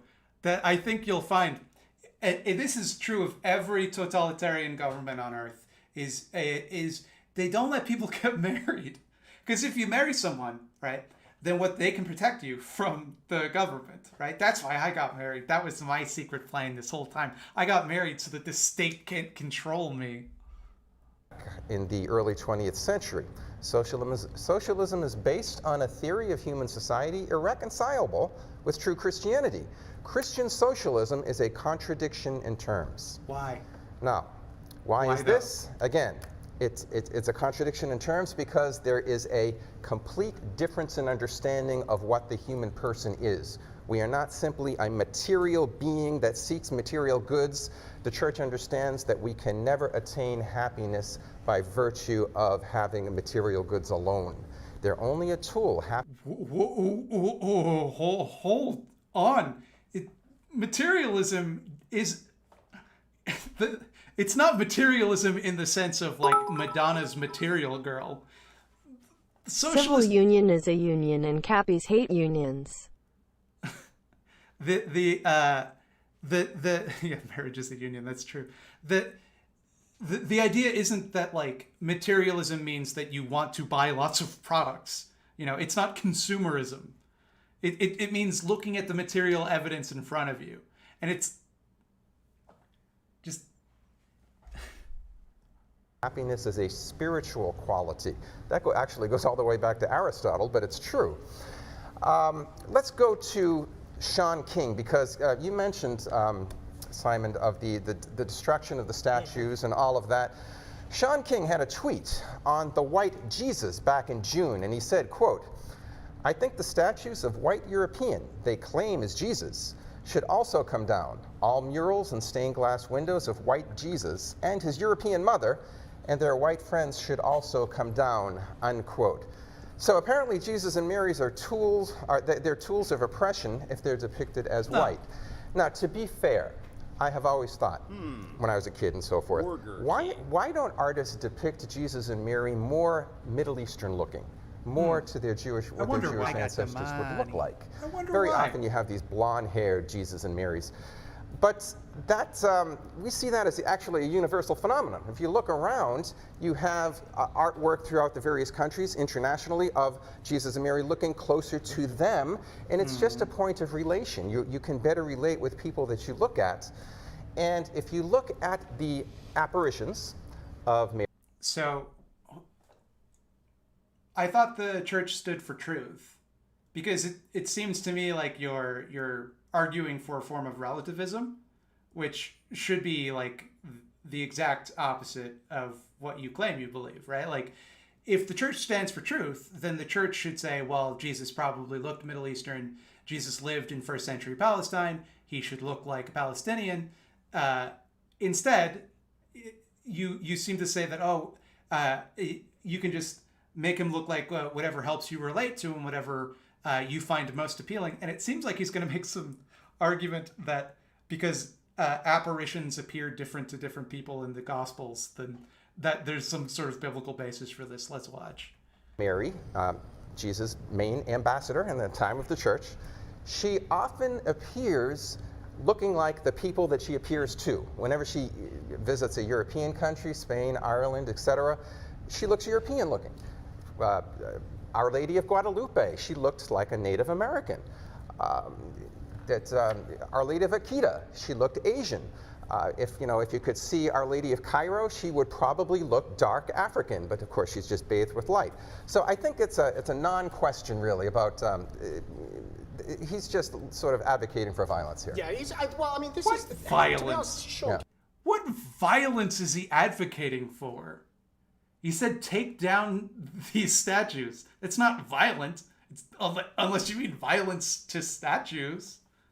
This is so far beyond the pale. This started about whether or not the Proud Boys are racist, and they've gone into this wackadoo rant about like fucking whether or not Jesus shapeshifts when he appears to people in visions.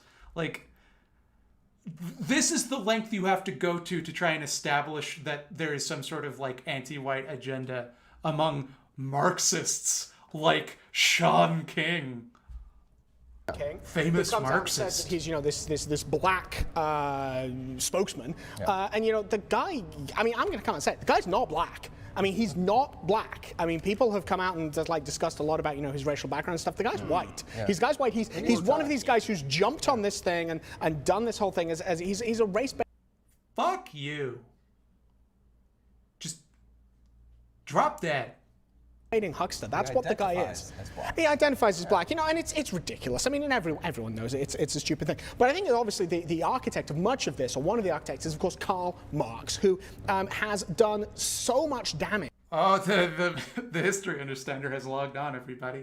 Here's some hard-hitting analysis for you. One of the main architects of Marxism, and this is true, if you look back at the records, you'll find this. One of the main architects of Marxism, Karl Marx. Yeah, think about it. To Western civilization and to the church and to humanity's relationship to itself. He's pushing this, materialism, this dialectical materialism, where you explain the entirety of human history as class struggle, which is ridiculous. That's not how you explain that. And of course, the reason that Marxism has not really taken much of a root in America is the middle class in America, which is based on freedom to assemble and freedom to conduct business and freedom to trade and all of these kind of things. And now we see people are discarding. The middle class is based on freedom to assemble? The fuck are you even talking about? First of all, this is petty, but it annoys me whenever people use the term Marxism and socialism interchangeably. Marxism is one school of socialist thought. There were socialists and communists before Karl Marx. Regardless, I'm not expecting that level of nuance from them, but it's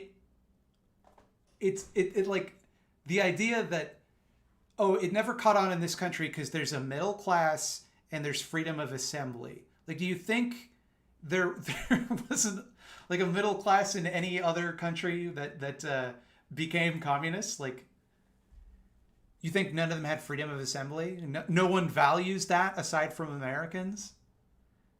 That freedom, and it's the chickens are coming home to roost. I think that's key, freedom, because Marxism, basically you have physical bodies that interact with each other, and that is the struggle, according to the philosophy of Marxism. But human beings have a soul, a spiritual soul that has intellect, that seeks knowledge, and a free will that needs to be free-bred. Well, yeah, we have people picking up on this Marxism, as we talked about before, BLM, the Black Lives Matter, and they're putting that class struggle into effect in all the neighborhoods out there, burning down neighborhoods. I'm going to say, okay, George Floyd, and I'm going to go ahead and just burn down all these neighborhoods, wind up a lot of black Afro-Americans being killed, their businesses be destroyed. Many white policemen being killed in the process of that. All this rioting that's happening across the country. It's burning at city after city. Now, if they think they're gaining any ground out there. Policemen being killed en masse by BLM. What the fuck are you talking about? With the voters, they're not. The last polls show 20% of the Afro-Americans are backing Trump now. You only need somewhere 10. That means 80% are not. Dude. 11, 12% to assure a victory in this country. So you basically have shot yourself in the foot. You have Harris out there, as we said before, saying these riots shouldn't end out there. She's for the rioting. Poor Biden, when he was asked straight up, can you say law and order at the debate? And he couldn't put the two words together. He literally did. He literally did. Seriously, several times he tried. He just couldn't get it together. There's a big Brexit movement, as you know, with Candace Owens and others, that are black people are leaving the Democratic. And what's weird, though, is they couldn't find a black person to participate in this panel. It's just weird that it's three white guys, even though there's this huge outpouring of black support for Donald Trump. Democratic Party, I think, in droves now. As well, obviously here locally in Michigan, there's the Senate candidate, John James, who's doing very, very well. And, he's, again, doing much of that thing. He's a black gentleman. And there's Kimberly Klacik out in Baltimore, Maryland, and she's, doing this as well. All I think, statues matter. You said, there's a lot of, these black businesses being destroyed and a lot of, white police officers being killed. There was a lot of black police Where? officers killed as well. One of the Absolutely. first casualties of this was, I think he was a retired, he'd done like his 20, 25 years or whatever, police officer. He was a black guy, he went into it, he just got shot in the face. You know, and to your point earlier... You know who I would actually say is one of the first casualties of it was George Floyd. Is more accurate to say that George Floyd was among the first casualties, the guy who the police kneeled on his neck while he begged for his life until he was dead. About how this was like a class struggle and this sort of thing. Well, you know, I think we can just finish on Joe Biden's great thing, where the left is seeing blacks as poor and synonymous, and that's where they want them. They want them kept down and poor, with his brilliant phrase, you know, poor kids are just as intelligent as white kids. It's a very racist thing right there. Well, that's Yeah, all it the sure time is. That's why Joe Biden sucks, and like Marxists don't support Joe Biden. They might view him as like the only alternative to like the outright fascist running, but Marxists are not like big Biden heads. we have for today's discussion. We'll be right back after a short break for some final thoughts. Don't go away. Boy, some hard-hitting analysis over from Church Militant, huh? That was an experience. Holy shit. That was word salad. I need to take a quick whiz, and I will be right back. Don't go anywhere.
Boy, I feel like we've learned a lot tonight.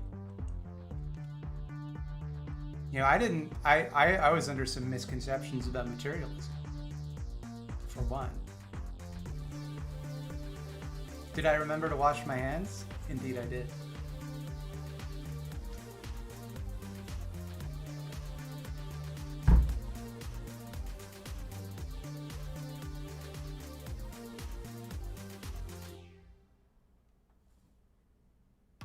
Still waiting to dunk on comical land caps? Yeah, I wash my hands. I always wash my hands. even when I don't go to the washroom. Did I wash them with slime and warm water? Kind of. Like a soap slime type of deal. What's this Juno reactor shit? Someone asked a question I wanted to answer. I want to support workers' rights, but I live off a disability pension. As a result, people don't take me very seriously when I suggest organizing, and it doesn't feel like I could contribute to a general strike. Any advice? Well, first of all, it really sucks that people don't take you seriously just because you're disabled. Some of the best activists I know are disabled. Secondly, I don't know what you mean by saying that you don't feel like you could contribute to a general strike. In what sense? Like, I feel like there's a lot of ways that you could contribute. I don't know the nature of your disability, but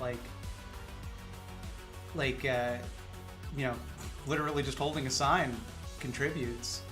I think everyone has a role to play, and I think that like, you know, can you cook? Can you clean? Can you look after kids? Can you, you know, like there's so many ways that people can contribute. I think people tend to overstate the importance of like people going out and fighting with things like that, with protests and strikes and things like that, and mass actions. And there's so many things you can do to help. You know, organize a phone bank, or like, you know, bring water for people. Like, people always forget to bring water, and they get heat stroke.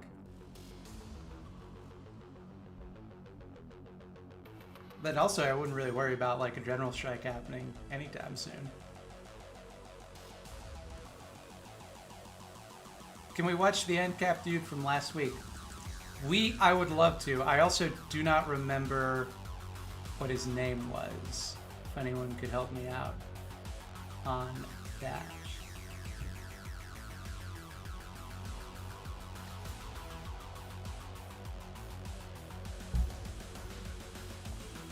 Something alternative media. World alternative media, thank you.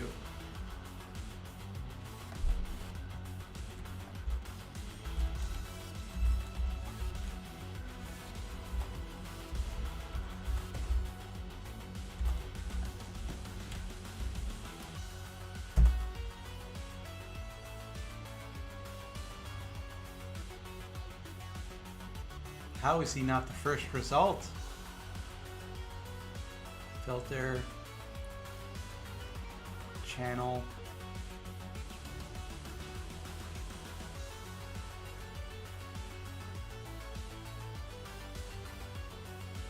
I'm not. Why can't I find this man?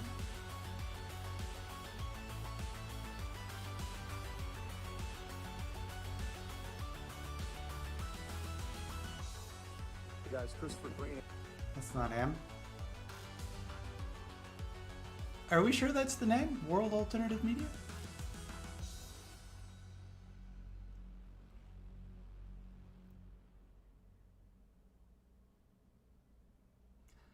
You've made the case that Proud Boys, who I'm no fan of, are fascists. I posit that Antifa are the actual fascists in a very Orwellian sense. Any response to that idea? Yeah, I got one response. George Orwell, the guy that you're invoking, was himself a member of Antifa. So, probably not. Secondly, I don't know how you could possibly define fascism to include Antifa. It certainly doesn't meet the definition of fascism that I used in the video, so. The tanky is used by many online to refer to any ML, especially MLs from the third world like me, instead of people who defend Khrushchev. Really shows which class that term benefits nowadays. I don't think it benefits any, like, you think fucking anyone outside of the leftist media clique knows what the word tanky means. Nah. Oh, he got deleted?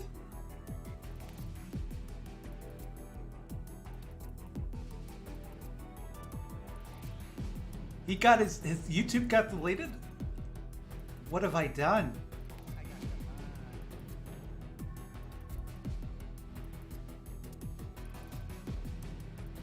He got deleted today? No. No.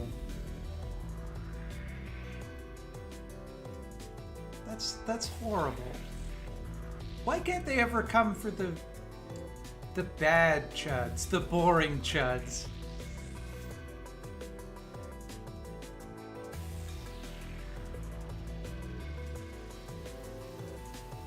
He's on BitChute? All right.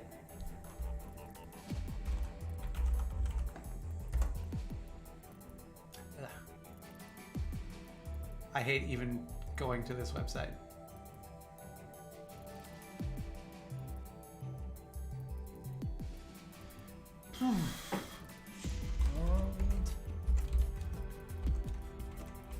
This feels a little bit like kicking a guy while he's down, but also this guy sucks.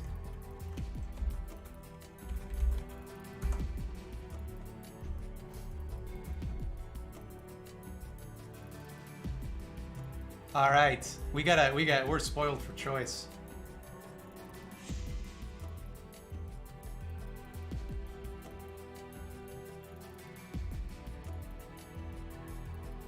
Confirmed the lockdown was a lie! Canada is collapsing! Actually, I should show you. We watched this one, it was fucking fantastic. Jean Benet Epstein connection? That one might be a bit too dark. The global Chinese takeover exposed! Evil in the shadows, the hidden elite exposed with FMR Hollywood insider Melody Crow. The anti-mask rebellion! I got the money.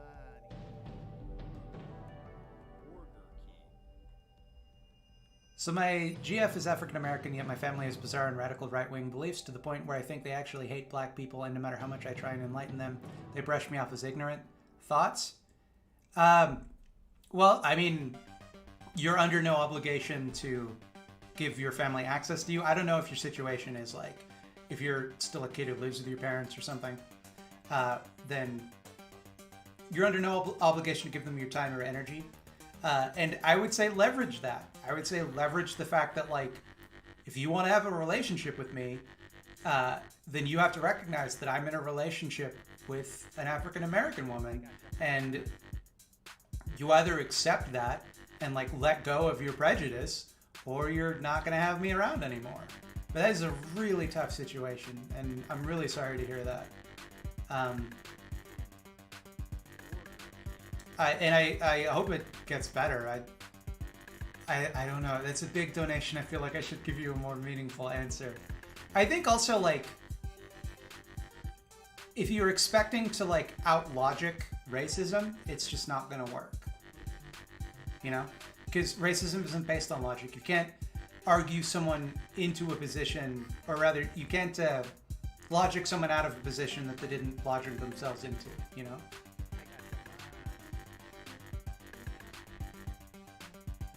Thanks for all the work you do. As a USMC veteran, I heard a lot of crazy stuff from conservatives. I've always been sort of left, but your vids have helped me open my eyes even more. That's good to hear. I just want to say your videos are a breath of fresh air, and this dono is for friends who can't donate. Also, Christopher, the answer is sever.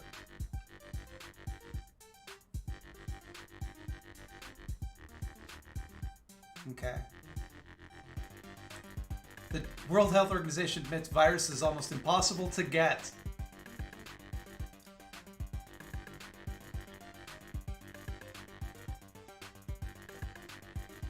Just so many things.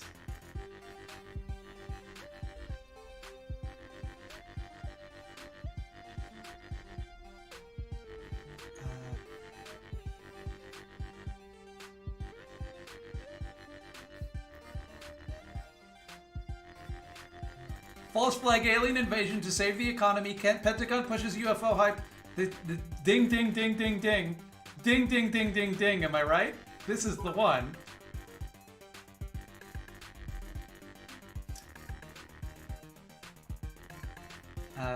Okay. Let's pause the music.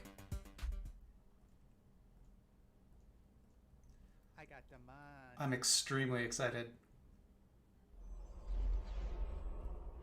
Hey everybody, Josh Jörgensen, World Alternative Media here, and we are joined by Tim Pachote, the Liberty Advisor, and today we are going to talk about an alien invasion, the potential risks, and obviously how it would affect the economy, as we have been hearing for years, this idea of an alien invasion saving the economy, and with the recent news, obviously we had to go in. How on earth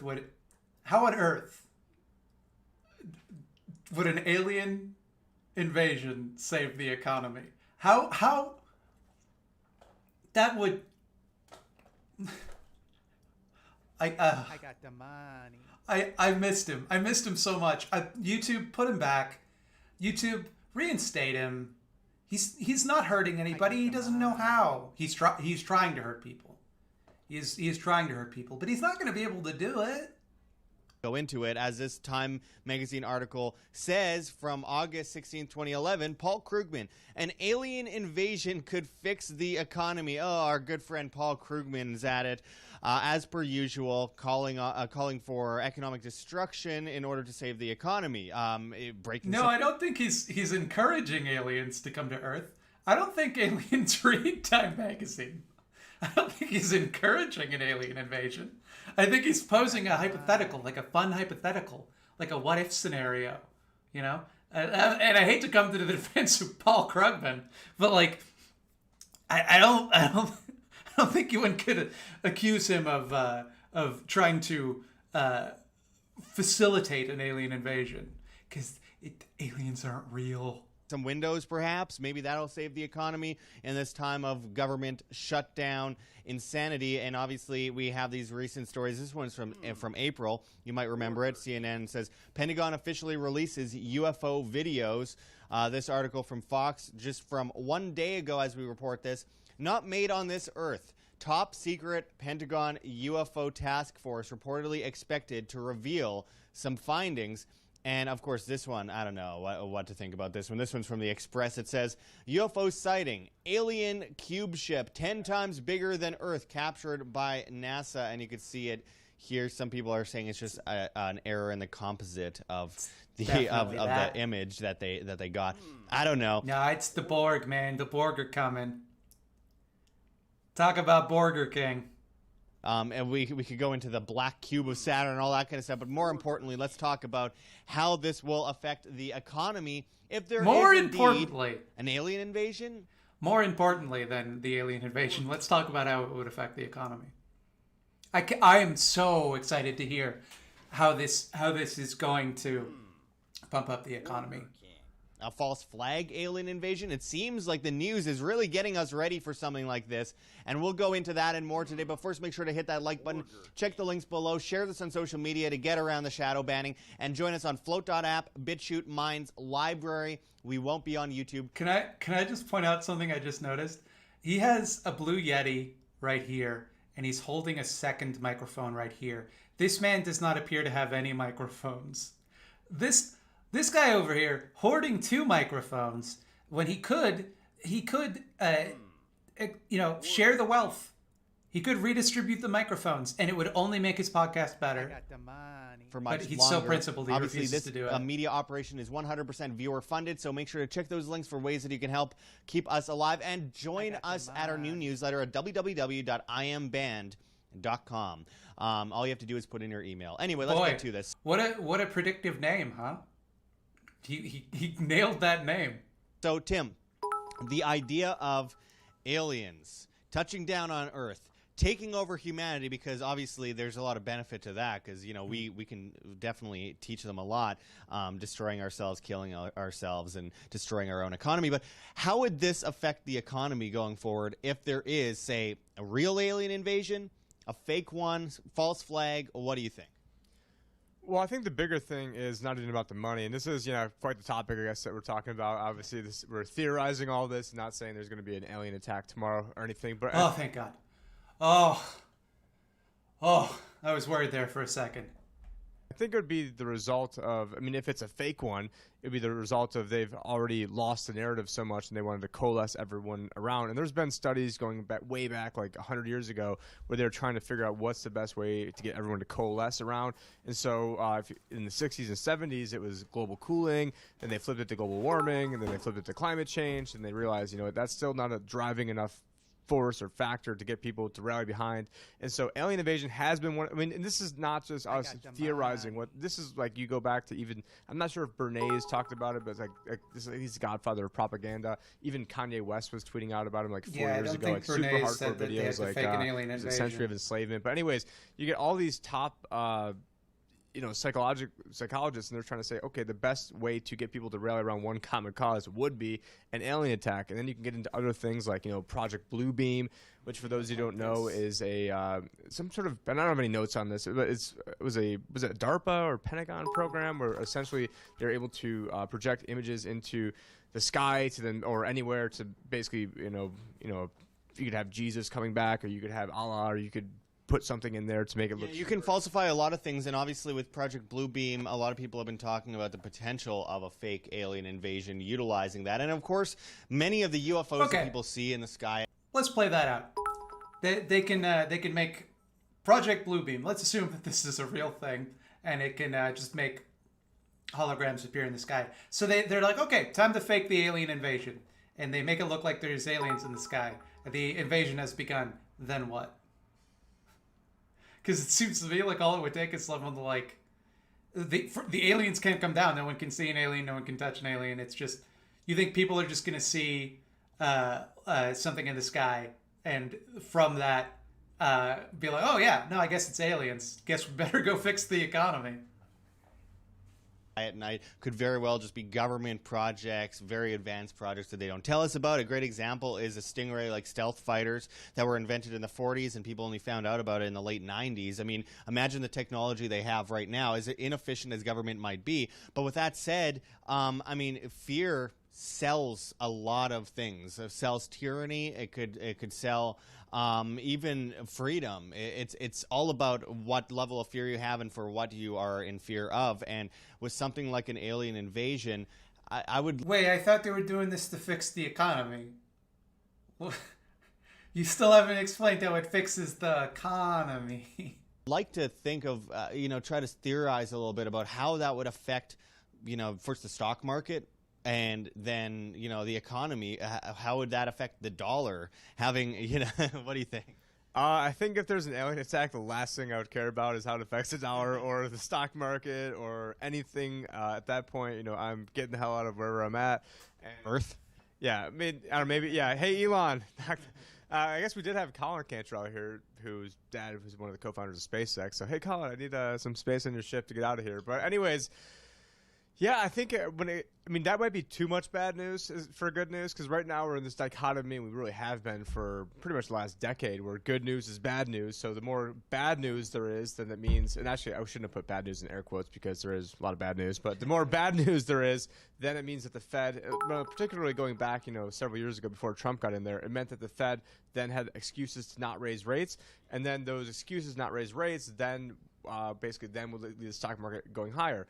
And so an alien invasion, I can't imagine anything, whether it's a good invasion or a benevolent invasion or a bad... How fucking up your own ass in ANCAP bullshit do you have to be to think that the government is going to fake an alien invasion? They're gonna use their secret technology. They're gonna blow their wad on the secret hologram machine they have to make it look like aliens are invading, so that the Fed won't have to raise interest rates. Invasion. Obviously, if there's a bad invasion, I think we all know where that ends. But they would only pull this type of card if they really had to. But it's weird that you see, and it's really not even making the top of the news. It's not even red linked on Drudge.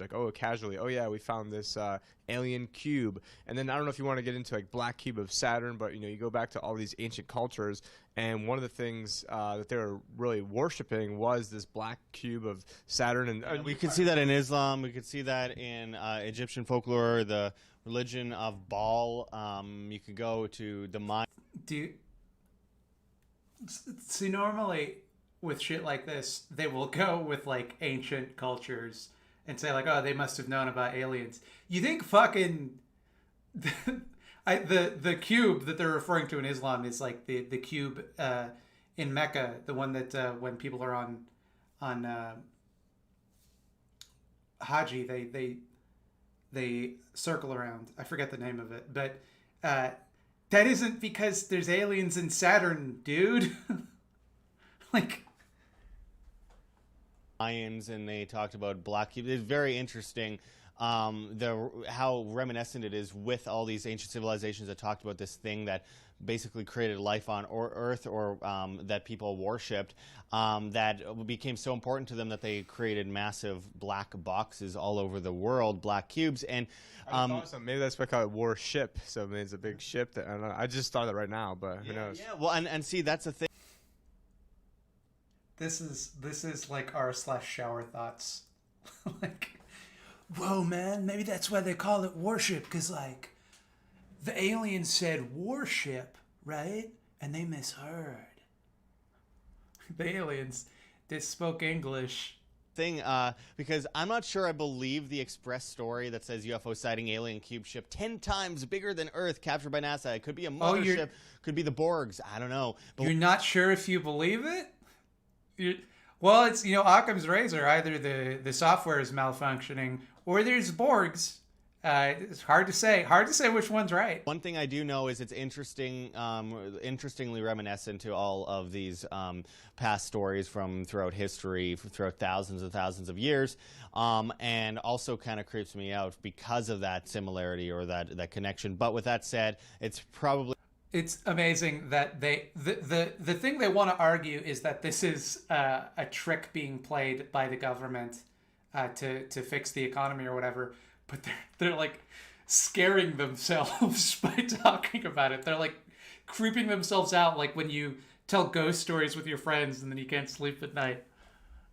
Probably a nonsense story. The Express used to be one of the biggest newspapers in the world, and has kind of gone into tabloid, clickbait, basically, that gets a lot of ad revenue. But you are fake news. And actually, the guy who won the fake news award with Trump was actually Paul Krugman, which has sort of started off this whole article, because he did say... Yeah, those guys are doing all this clickbait, says the guy who made the video titled, "False Flag Alien Invasion to Save the Economy, Pentagon Pushes UFO Hype." Several years ago, in the midst of the the financial recession from 2008, that we needed an alien invasion in order to coalesce people around to just spend unlimited, to not, because if you had an alien invasion that was coming, you would just spend trillions of dollars without any like second reservation about doing so. And that I don't think that granted, I haven't read the article. Let's see if they list it in the description. They do not. I don't think Paul Krugman is making the argument that we should attempt to entice an alien invasion. I think he's saying that in the event of an alien invasion, it would fix the economy. Perhaps a satirical statement on what it would take to fix the economy in his mind.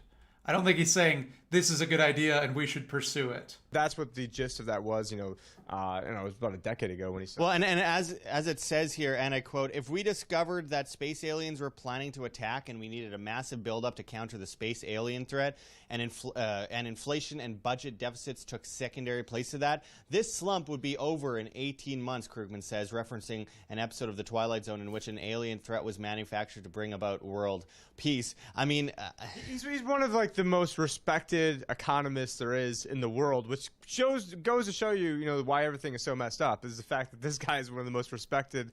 And I had a economics teacher in high school, and actually his last name was Marx, and I saw him maybe 5 years ago. I ran into him, and I told him I was getting into economics and all this stuff, and I'd already been into it, and he's like, "Oh, well, you just need to know this one guy. He's a New York Times." I'm like, "Oh my God, don't even say it." And he goes, "Paul Krugman." I'm like, "No." And so had to battle him for a little bit. But if you guys don't know Paul Krugman, good for you guys. Don't, I know it. don't take our word for it. Just, you know, he has what's this blog called? The Conscience of a Liberal, which is a play off of Barry Goldwater's Conscience of a Conservative. We are in Arizona right now, so we're not talking about illegal alien invasions, which now we're not even allowed to, even as an American, even, well, I guess Josh is Canadian, but I'm not even allowed to go drive into Rocky Point, Mexico. That's just south of us, so they've closed that off. So it's kind of funny that now we were worried about the Mexicans coming here, and now. And that's the thing. They're creating. They're putting us. Is this guy on uppers? What the fuck was that shit? He just went so all over the place. He was like, if you don't know who Paul Krugman is, anyway, one time I had this professor, his name was Marx, and he told me to look at Paul Krugman. Here's the thing, we're not talking about an illegal alien invasion because we're Americans. Well, you're Canadian. But anyway, we can't drive to Mexico, which is ironic, right? Because we're worried about the aliens coming here, but we can't go there. Like, what the fuck are you on, dude? Into divided categories, and now with the whole COVID stuff, we're like forced into state to state to state to a great extent. I mean, I just went to New Mexico. They basically said I couldn't stop and get gas or go to a hotel there without having to do a forced mandatory government 14-day quarantine or more in a government facility, FEMA. So I wanted to get out of there as fast as I could, obviously. And now I'm in Arizona, which has actually been pretty good compared to Nevada so far, but still pretty crazy as far as the totalitarianism goes. But they're putting us in our own little prisons, in our own little cages, and then we're worried about an alien. But by that he means his house. That is the prison that he's referring to as his house that he's allowed to stay in. Alien invasion. I don't think there's going to be any borders in an alien invasion. I can tell you that much. But with that said, can it happen? Absolutely. Will it happen? Probably not. If it is 2020, literally anything could happen. But I mean, seriously, I am thinking, because I'm someone that I believe that obviously other beings can exist in the universe, because it's mathematically impossible for us to be the only intelligent beings in the universe with billions. It's not mathematically impossible. That's a small quibble. It's highly unlikely, but or even we don't really know, really. Billions of stars and billions of galaxies. It's unbelievably ridiculous to think that we're alone. But with that said, why would they come here? With that said, how would they come here? There's all these different questions that come up. I do believe that we have probably been visited many, many, many times in throughout history, and the government probably has something to do with that. Now they're releasing distraction stories about how they're finding, or they're releasing all these UFO files, and there's stuff from not on this planet. So we have been visited, but the government covered it up because now what they're doing is they're making up a different invasion, because if people knew there was aliens, it would give them ultimate power and control, which is why they didn't talk about the aliens before, because they didn't want all that power and control. But now they do. It's because they want to control interest rates. Massive spacecraft and all that kind of stuff. Interesting for sure. Multi-dimensional possibly. I don't know. But with that said, I do believe there's a reason these stories are coming out right now, and I think they're building something. The thing is, right, the content maker in me watches this, and this is such a misfire on both of their accounts. Also, great freeze frame. Looks like this guy's looking right at me. I don't like that. Bit of a misfire on these guys' accounts, because I feel like this could be like a fun, light video, nice human video of just two guys shooting the shit. What would it be like if aliens invaded? What effect would that have on the economy? That's a fun topic to discuss, right? Just, you know, me and you, we're both libertarians. What is it? How happens if there's aliens? What do we do? What's that about? Let's talk about aliens. Let's imagine aliens. That's fun. But they have to like go with this fucking simultaneous, it's a hoax, but also it's definitely real, but they're making the hoax anyway type of narrative. Oh, it would ruin the economy, but they're doing it to fix the economy. I think they could push forward a false flag attack, perhaps using Project Bluebeam, but I don't know. I just feel that that's more likely than aliens invading us, because why would they invade us? They probably invaded us before. They probably took enough resources. They probably want nothing to do with us as human beings, because we are just a bunch of, I don't know. We're just not the smartest. Or like their like SimCity video game, like some, and just also think of the amount of visible light that we can even see. I mean, we can see. I don't know what the math is on it, but we could probably see like 1/10 of all the visible light on the entire spectrum. We can just see a tiny, tiny fraction of that. And so who knows? I mean, there could be different dimensions, different beings here right now that we would have no idea because they're cloaked in something that we couldn't see.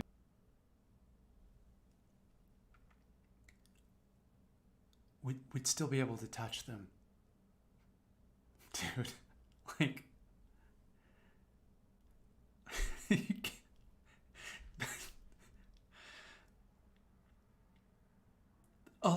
other colors do not imply the existence of other dimensions. Aliens are not ghosts. And it's just, this whole other way of thinking about. How would we connect, to that frequency of consciousness in a different way than something else? And if some kind of being is traveling throughout space and time, they're probably, I would assume, they're probably better connected to vast consciousness than human beings are at that point. And that's based on what I know about aliens that travel through space and time, that tracks. Yeah. But given the information that we have to work with, we can only assume that they're tapped into a deeper consciousness that we must also assume exists. At that point, what good would we be? Just like flesh creatures walking around on this planet in the middle of nowhere. I mean, honestly, but we're all speculating here. It's just... it's kind of like how no human would ever be interested in an animal. Like if you saw like a dog or a fish, you wouldn't stop to look at it because you're so much more intelligent that it would just there would be no interest in it for you, Like, can you imagine a human being taking out a microscope and looking at a germ to try and understand it? It simply boggles the mind. Still not as smart as Paul Krugman, but they would be pretty up there. Oh yeah, Paul Krugman. We remember break windows to stimulate the economy. Anyway, we'll get back at you guys with much. That's not what broken window theory is. Is that what they think broken window theory is? Broken window theory is the idea that police should treat small crimes severely so that it doesn't lead to the escalation of crime. That if people see broken windows, they assume that this area is not being policed, thus they go and do crimes. It's a shitty theory. It doesn't mean that breaking windows is good for the economy. More on all these crazy subjects. We had to do something on this because how could we not? But you can see when they're seeding this stuff, and I remember being 15 years old when 9/11 happened and instantly thinking, this is as soon as I was, probably first period, I was living in upstate New York. Broken window economics is something different, which is what they're referring to. What does it mean then? Can anyone explain it to me? New York at the time, I was probably, 8 in the morning, and I immediately thought, this is the work of Osama bin Laden. Now, I used to always watch TV as a kid, like the news, like everything. Like I'd do tons of reading, like read the newspaper wall to wall. It's impressive that he thought that at 8 in the morning before it happened. The entire thing. And how was it at 15 years old I was seeded to immediately think of Osama bin Laden? It's because they were prepping that for him to be the boogeyman. And so now, how much prepping. I mean, you got to do a lot of prepping if you're trying to get people to prep for whether there's a fake alien invasion or why is there now.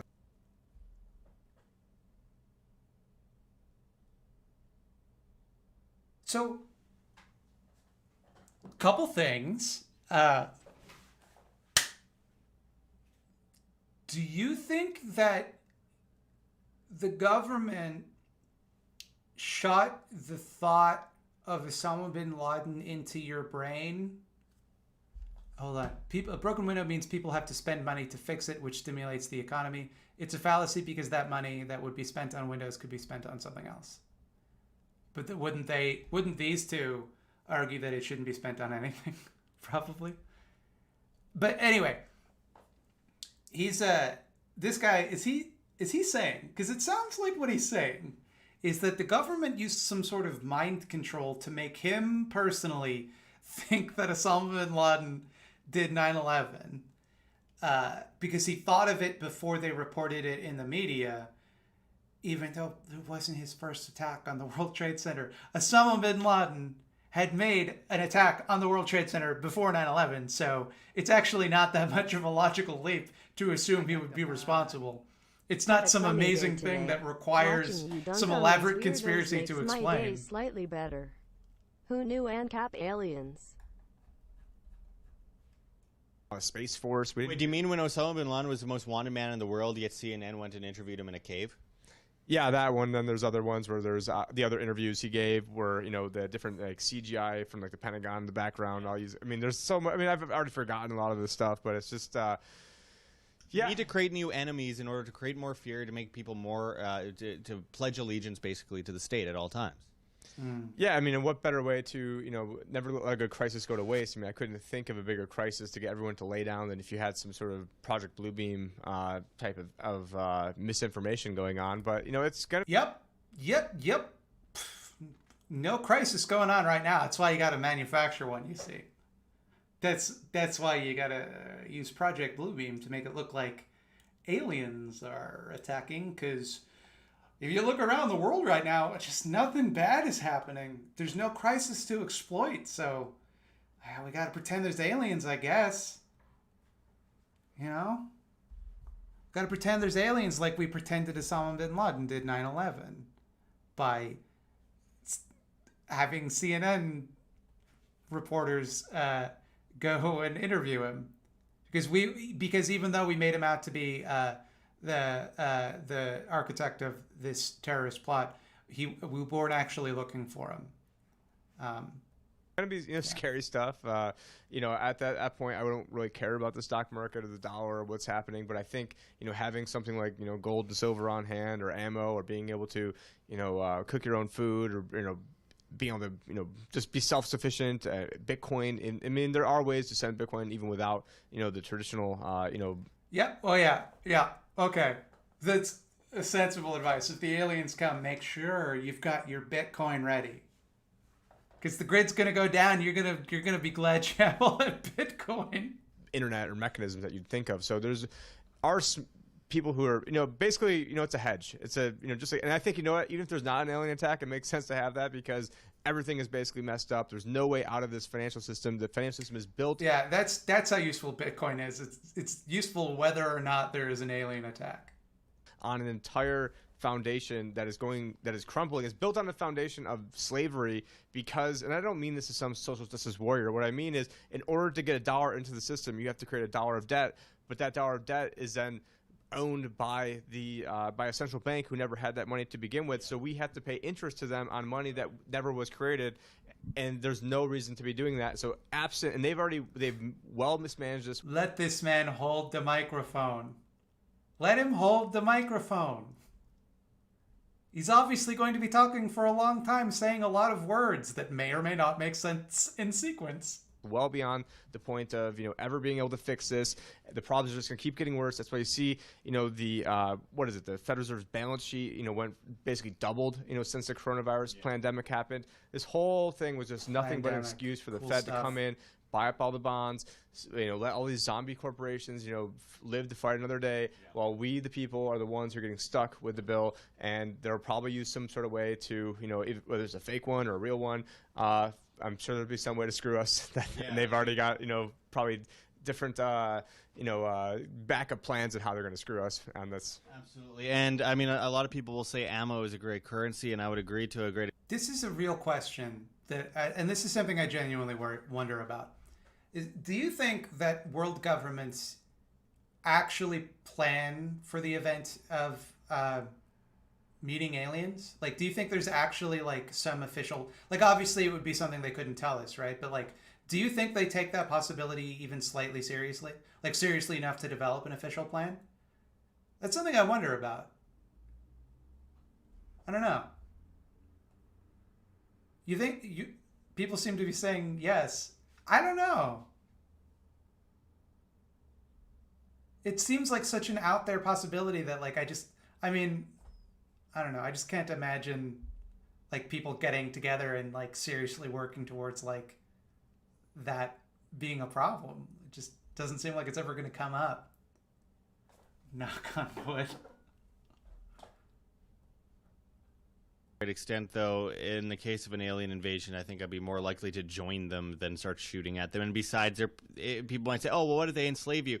Well, if they're still at that point of their evolution as creatures, I don't think they'd be all the way into flying throughout dimensions and galaxies and stuff at that point. No. I'm Well, pretty sure based they'd on be a what we little bit know, better. based on what we know about aliens, based on what we've observed about aliens, is that when they're flying through dimensions, they can't have slaves. So society, the evolution of civilization goes like this. First, people are hunter-gatherers, and then there's agriculture. Then they invent private property. That's when stuff really starts to take off. Then there's a brief period of statist tyranny, and that's when all the slavery happens because of the central bank trying to create invisible debt. And then you get the power to see alternative consciousness and fly through dimensions, and slavery becomes impossible. And that's why you join them in the war against humanity that you're imagining. Better evolved than us. Slave Paul Krugman, he wanted this. Go back to his Times article. Yeah. If the aliens come here, I think we can all agree that we'll give them Paul Krugman and let them take off and do whatever kind of probing. No, I don't know. Why are we antagonizing the aliens? Anyway, all right, we'll cut that off there. But anyway, I appreciate everyone joining us today, and we will be back with more serious stories coming soon. So make sure to hit that like button, check those links below. And by the way, if you want to become a client of Tim Pachotes, if you like his take on aliens, probably the most professional topic to be talking about right now. You can find him at thelibertyadvisor.com, and you can become a client of his. He has great results with his clients, and we'll get into that more in future videos here. But first, make sure again to hit that like button. Is this guy a financial advisor?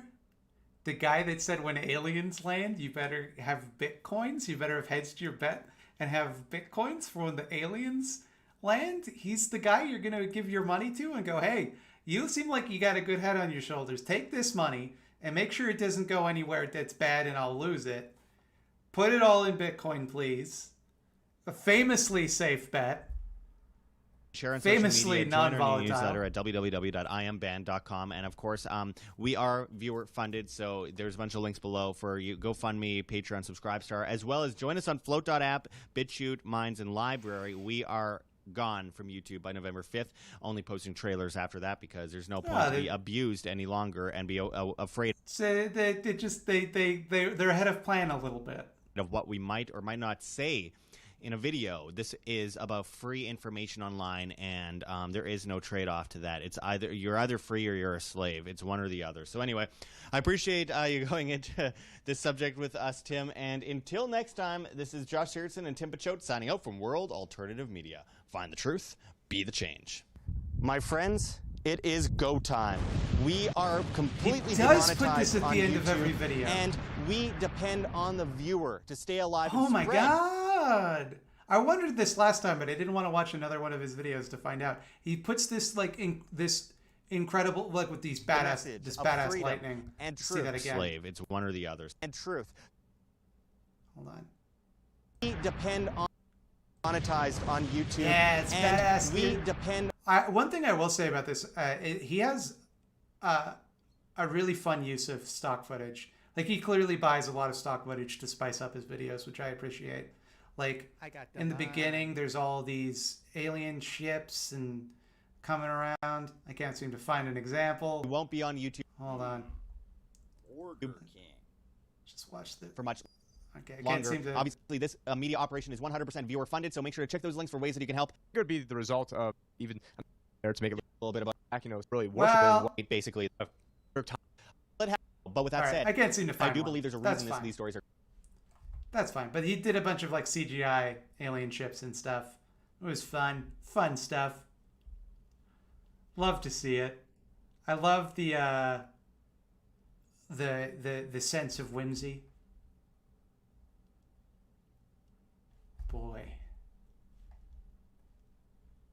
Boy howdy. That guy never disappoints.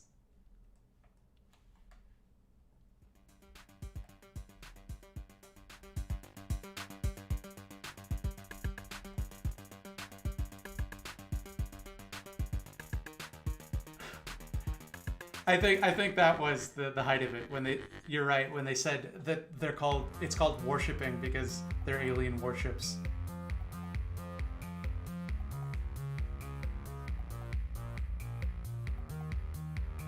You like my haircut? Thank you. I did that myself today. I might do more. I might cut the top a little because it's looking a little raggedy. Ever listen to Pennywise? I have not.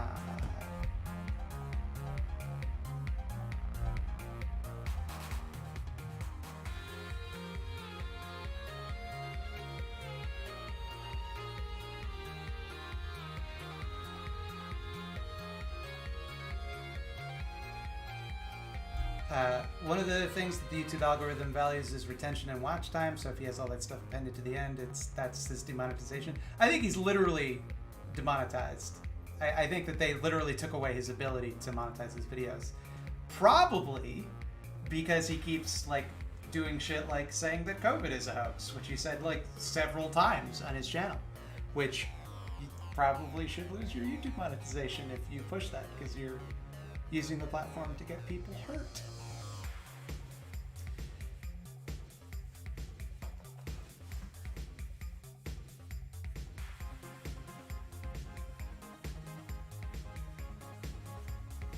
I'm sure that the White House cares about space more than Africa. Oh, no doubt, no doubt. But I don't think they have serious talks about Africa either.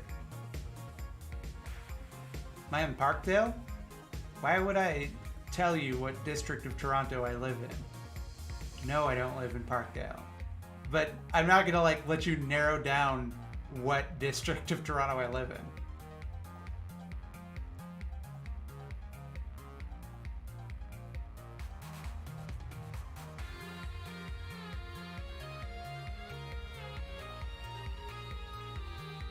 You live in Banff, don't play. Yeah, you got me. I do live in Banff. I'm a nightcrawler. That's always what I think of when I think of Banff, is the sound effect that Nightcrawler makes.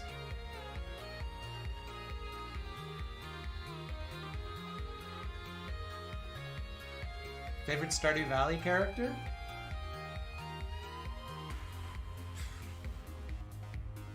I would say the wizard, probably. My wife got very upset that I married someone else in Stardew Valley. I forget her name. Abigail is who I married in Stardew Valley. And I married her because she's easy to give lots of amethysts to. And she has a Chrono Trigger poster in her bedroom, so I'm like, all right, we got something in common. And so I bought my wife a pair of amethyst earrings to make up for it. Ethically sourced. Every time you stream, my parasocial relationship grows stronger. One day we're going to be sharing a bed. I'll hand you $5, and you will say my username. That's not going to happen, though, is the thing. Favorite Isaac boss? Favorite Isaac boss? I'll tell you who it's not. Ragman. I mean, it's always great when it's Monstro, because it's so easy.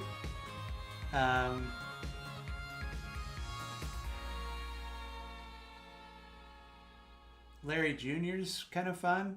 It's always fun when you can get all of the segments like in succession and it makes a satisfying noise.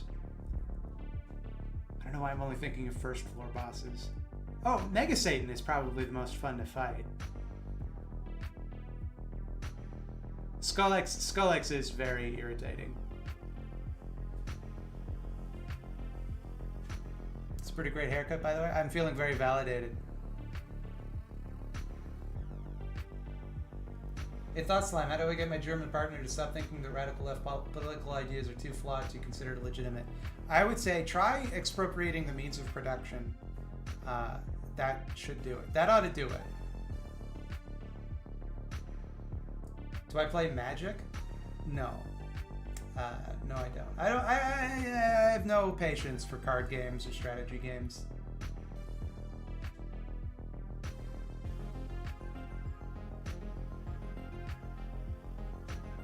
Good to know you don't want to be doxxed. No one wants to be doxxed. Do I do Magic? A little bit. Every day, baby.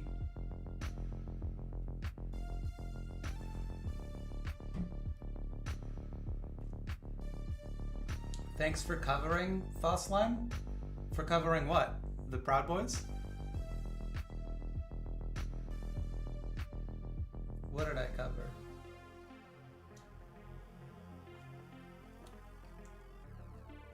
Yup, okay. Nice to see you, Faraday Speaks. Everybody go check out Faraday Speaks. Their channel is pretty dope. If I watch one horror movie this spooky season, which one do you recommend? Preferably featuring wet puppets. I take that as a given. If you're only going to watch one wet puppet movie, and assuming you've never watched any wet puppet movie to begin with, obviously, I would argue it must be John Carpenter's The Thing. But if you're looking for a lesser known wet puppet movie, one that's very fun and you maybe haven't seen before, I would recommend the film Terror Vision. It's a very fun B-movie with some excellent, extremely wet puppets.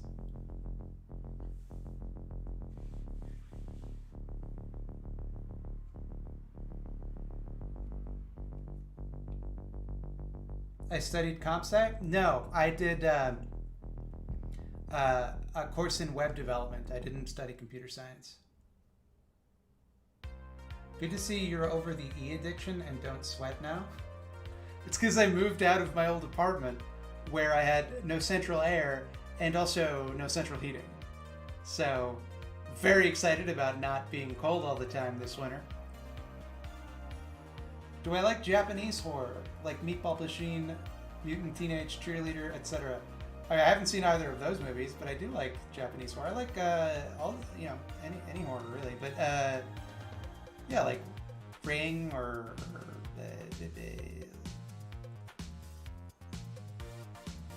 I'm having a lot of trouble thinking of Japanese horror movies. The Grudge. I'm trying hard not to say anything about Takashi Miike.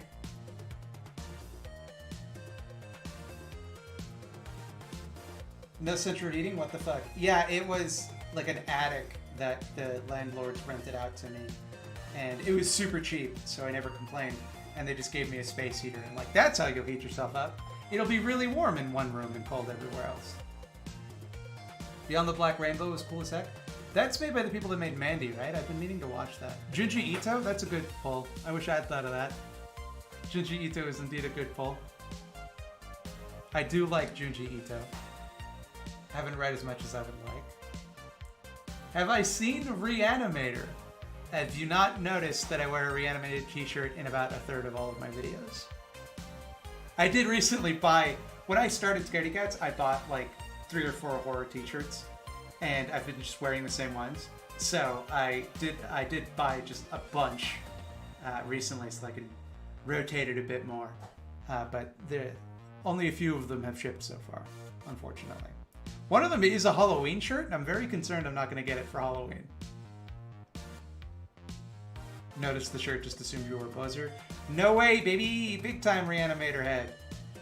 You kidding me? You think I'm gonna watch? You think I'm not gonna watch a Stuart Gordon movie? I'm there. Whether it's fucking Reanimator, whether it's Castle Freak. A third example of a Stuart Gordon movie that's escaping me at the moment. Have I seen The Platform? I did see The Platform. I made a whole video about it.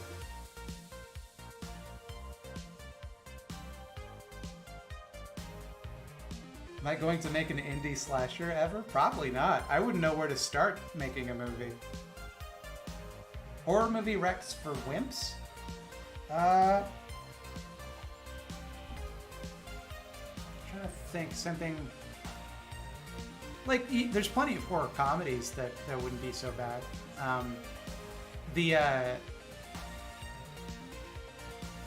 Like pretty much most like early slashers are not, like Halloween's not that bad. Depends on what you're a wimp for. Like, are you a wimp for being scared or do you not like gore and violence, right? Because those are two very different things. So you could probably handle like a Del Toro movie. Those don't tend to be too scary, although the degree to which they're horror is I suppose debatable. Tucker and Dale versus Evil, maybe. Once again, that's very much a horror comedy, but it's a great movie. A lot of fun. Big fan of the fat guy from that movie since back in the day when he was on Breaker High, which was a show about a high school on a cruise ship that played on Canadian television. It was the first acting job of a young Ryan Gosling. He played a little nerd. There was comic relief until it turned out that everyone who watched it liked him the best.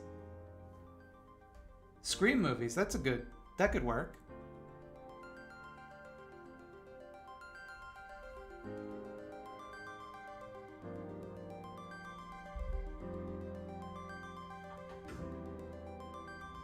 Reaper is great too. Yeah, he was on Reaper. Reaper is, I loved Ray Park on that show. Ray Park, is that his name? The guy who played the devil, he's from Twin Peaks. What about Sleepaway Camp? Sleepaway Camp comes with some serious caveats. Ray Park, oh hey Casey. Ray Park is fucking phenomenal in that otherwise fairly underwhelming show. Like, it was a good show, not great. But Ray Park was just amazing as the devil. No, Ray Wise! It's Ray Wise. I always get them confused. Friday the 13th? No, because it's a boring movie. It's not very fun to watch, and nobody actually enjoys it. They just like what it represents. It's actually a really boring and shitty movie. The Friday the 13th movies, in my opinion, don't get good until part 5? And by that point, like, you've already watched 5 shitty movies, so... and I will say, I also only like the Friday the 13th movies that everybody hates. I like 5, 6, 7, 8, and 9. I do not care for Jason X. So... I like only the shitty ones. The ones that everybody agrees are terrible. Those are the ones that I like. I think Jason Takes Manhattan is very unfairly maligned. I think people are going to come around on this movie. Because the narrative that, like, oh, he only spends a couple minutes in Manhattan. Like, the rest of the time he's on a cruise ship. Like, okay.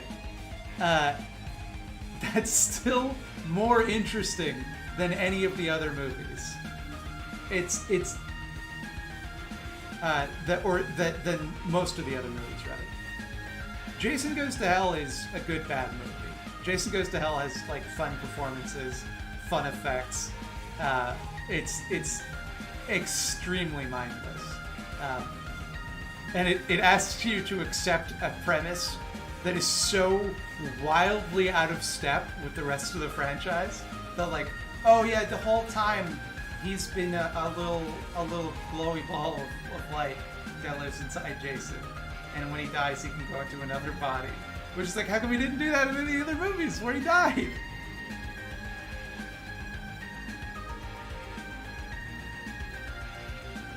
And I love Freddy vs. Jason. I think if you were disappointed by Freddy vs. Jason, then I don't know what you expected. The one thing I do not care for about Freddy vs. Jason is when Kelly Rowland calls Freddy Krueger the F-slur, which was very much unwarranted. But I think a lot of people give Freddy vs. Jason shit because Jason's afraid of water in it. But, like, there's no continuity in the Friday the 13th movies. It doesn't fucking matter. It's fine. Can we turn down the music? Jeez, mixed messages.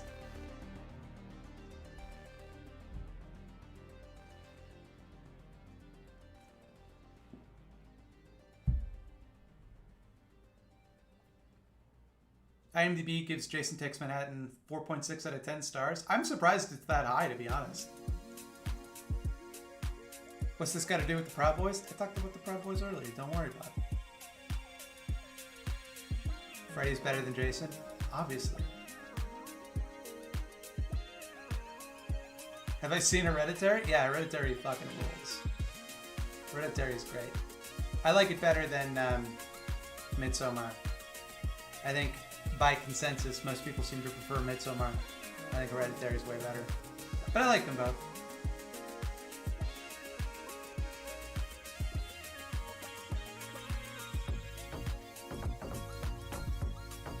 Holy shit, dude, you're in every political stream. They love your vids. Who is in every political stream? Me? I'm not on any streams. I'm on this stream. It Comes at Night. Yeah, it's a good movie. It Comes at Night was fun.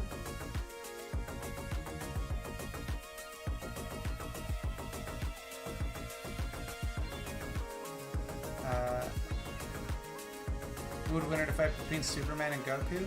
The audience. Boy, what a fun fight. Probably Goku though, right? He's real strong.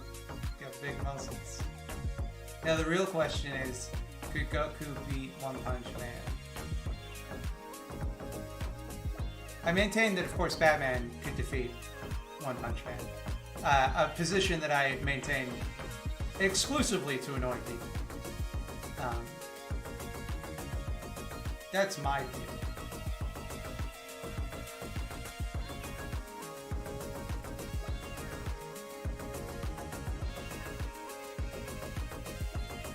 I'm old school. Phantasm and George Romero. That's like my teens right there.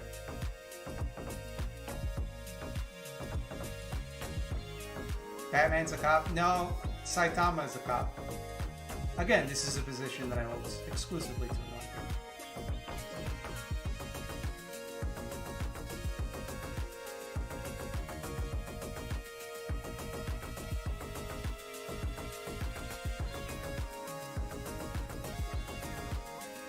The Haunting of Bly Manor. I think The Haunting of Hill House grew on me over time. I think there's a lot of elements of it that I thought were not great. It had one of the best jump scares of all time. That legit, like, I almost shit my pants. I loved also Hush. Hush is fantastic. I like it better than The Haunting of Hill House, frankly. But I haven't watched Bly Manor yet. I will. It took me forever to watch The Haunting of Hill House, but I'm excited to watch The Haunting of Bly Manor. People are complaining about it, but people complain about shit like that sometimes. I don't know.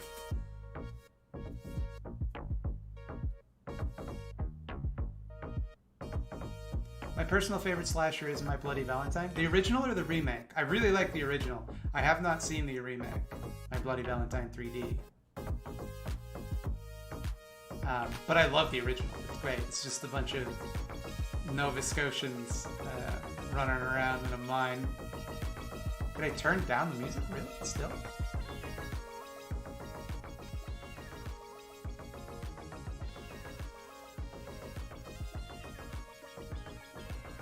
Yeah, once I'm done watching One Piece, which I assume will be any minute now, how long could it be?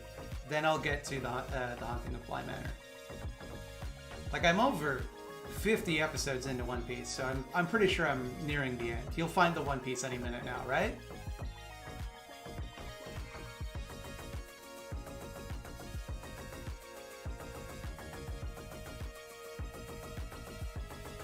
I mean, it's weird, right? Because I feel like he's made almost no progress in finding that dang One Piece. But I assume, like, he'll go in the Grand Line, and then, like, maybe 10 episodes later, they'll resolve it.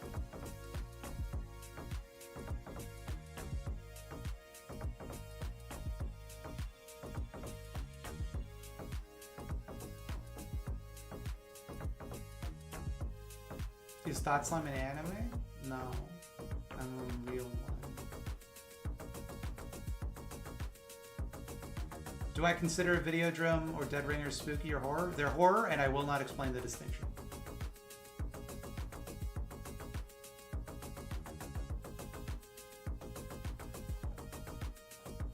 Any good movie recommendations for serial killery vibes? I mean, like, most of them?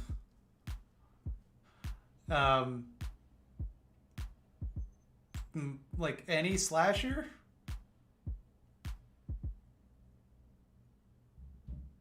I would say Maniac Cop. Go watch Maniac Cop in time for my forthcoming video about the politics of the Maniac Cop franchise.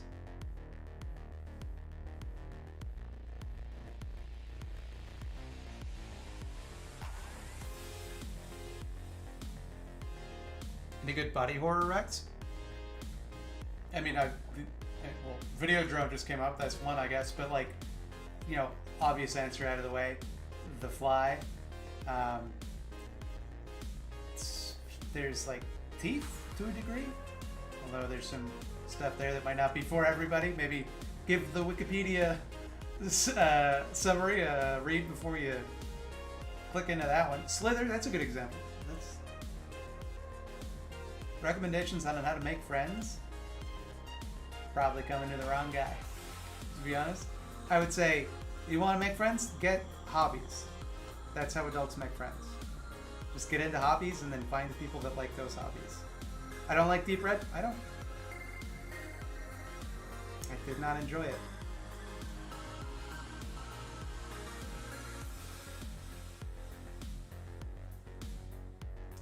Recommendations on why us Americans romanticize Tim Hortons? Because you didn't have to fucking drink it. That's why. If you had to drink Tim Hortons, you'd know how shitty it is. It's garbage. It's like coffee with a cigarette mixed into it. Disgusting.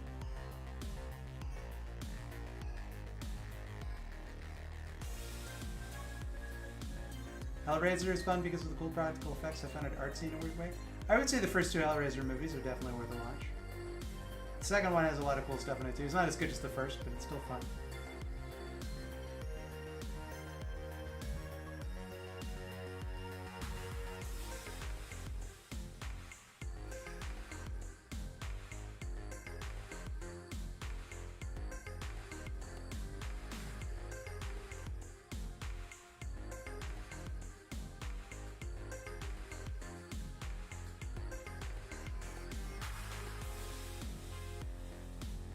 What song is this?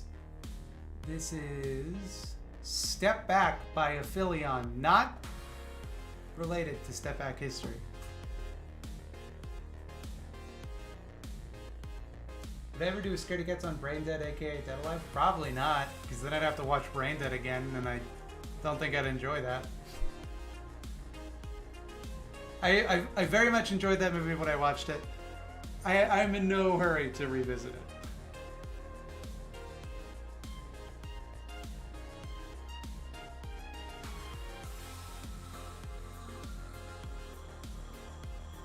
I say watch every Hellraiser, but at least watch 4 if you're like 1 and 2 and want some more. I would agree with you. If you're gonna watch another one, 4 would be the one to watch. But the fact that you said that you should watch every Hellraiser, highly sus. Highly sus. Because there are some real bad Hellraiser movies. What's the worst horror movie that you'd still recommend? That's a good case. Have I played Escape from Horrorland, the Horrorland FMV game? It's actually excellent. I played it like 15 years ago with an ex-girlfriend. All I remember about it is that Jeff Goldblum was in it as a Dracula, and that blew my mind.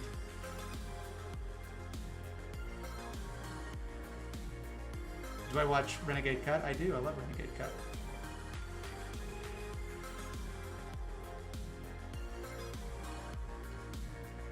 Forbidden Zone. Now there's a movie. You don't get a lot of movies made by Oingo Boingo.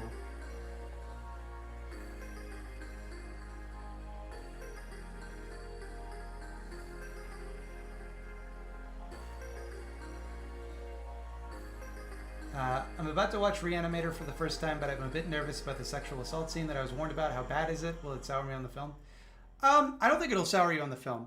And if there's something to keep in mind also is that like the actress who filmed the scene had a great time. Barbara Crampton is like notoriously like really fun to work with and really enjoys being in these type of movies. So if that's any consolation, but it's like it's pretty like they make a joke out of it and it's pretty uncomfortable, but you know, it's like any other movie from the 80s attitude towards sex. It's pretty fucked up, but you know, it's one scene. And it's not like there's an actual sexual assault. It's, you know, just the implication of one. Wait, like Oingo Boingo, the Danny Elfman made a movie and I didn't know? Yeah, it's called The Forbidden Zone. It's just a normal, straightforward movie about a forbidden zone.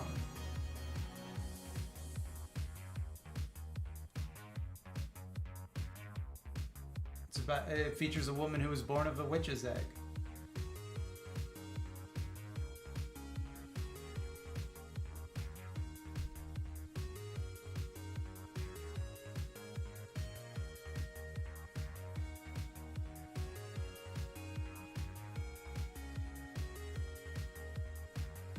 If I played Celeste? Yeah, Celeste was good. It was alright.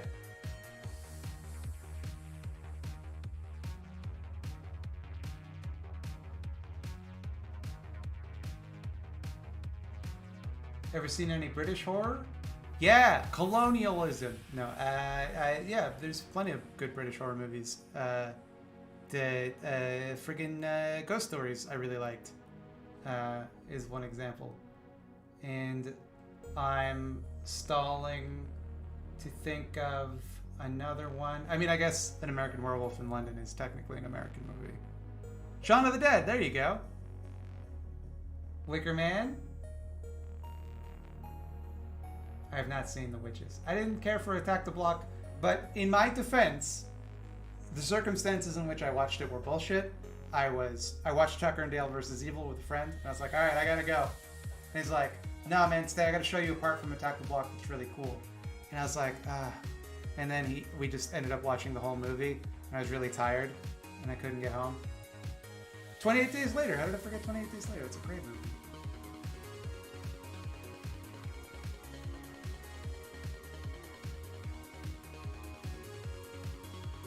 Oh yeah, Rain of Fire. Yeah.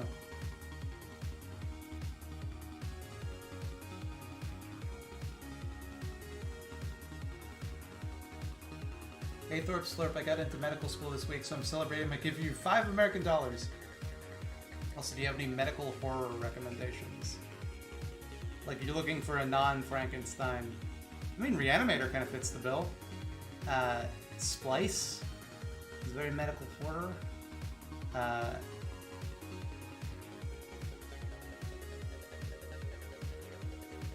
don't know. My brain's not working so good today.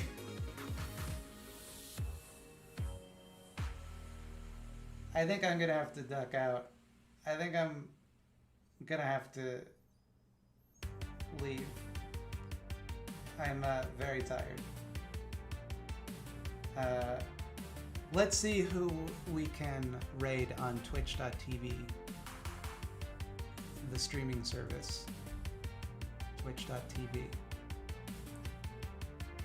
Give me Zats. It's gotta be Zats again. Nobody's ever online when I gotta go raiding. Everyone, have a wonderful, beautiful day. And I will see you tomorrow with a video that I don't think is very good, but hopefully you'll enjoy it. Usually when I think that, people do. So that'll be it for me. And that's the end of the stream, he said as he pushed the stop stream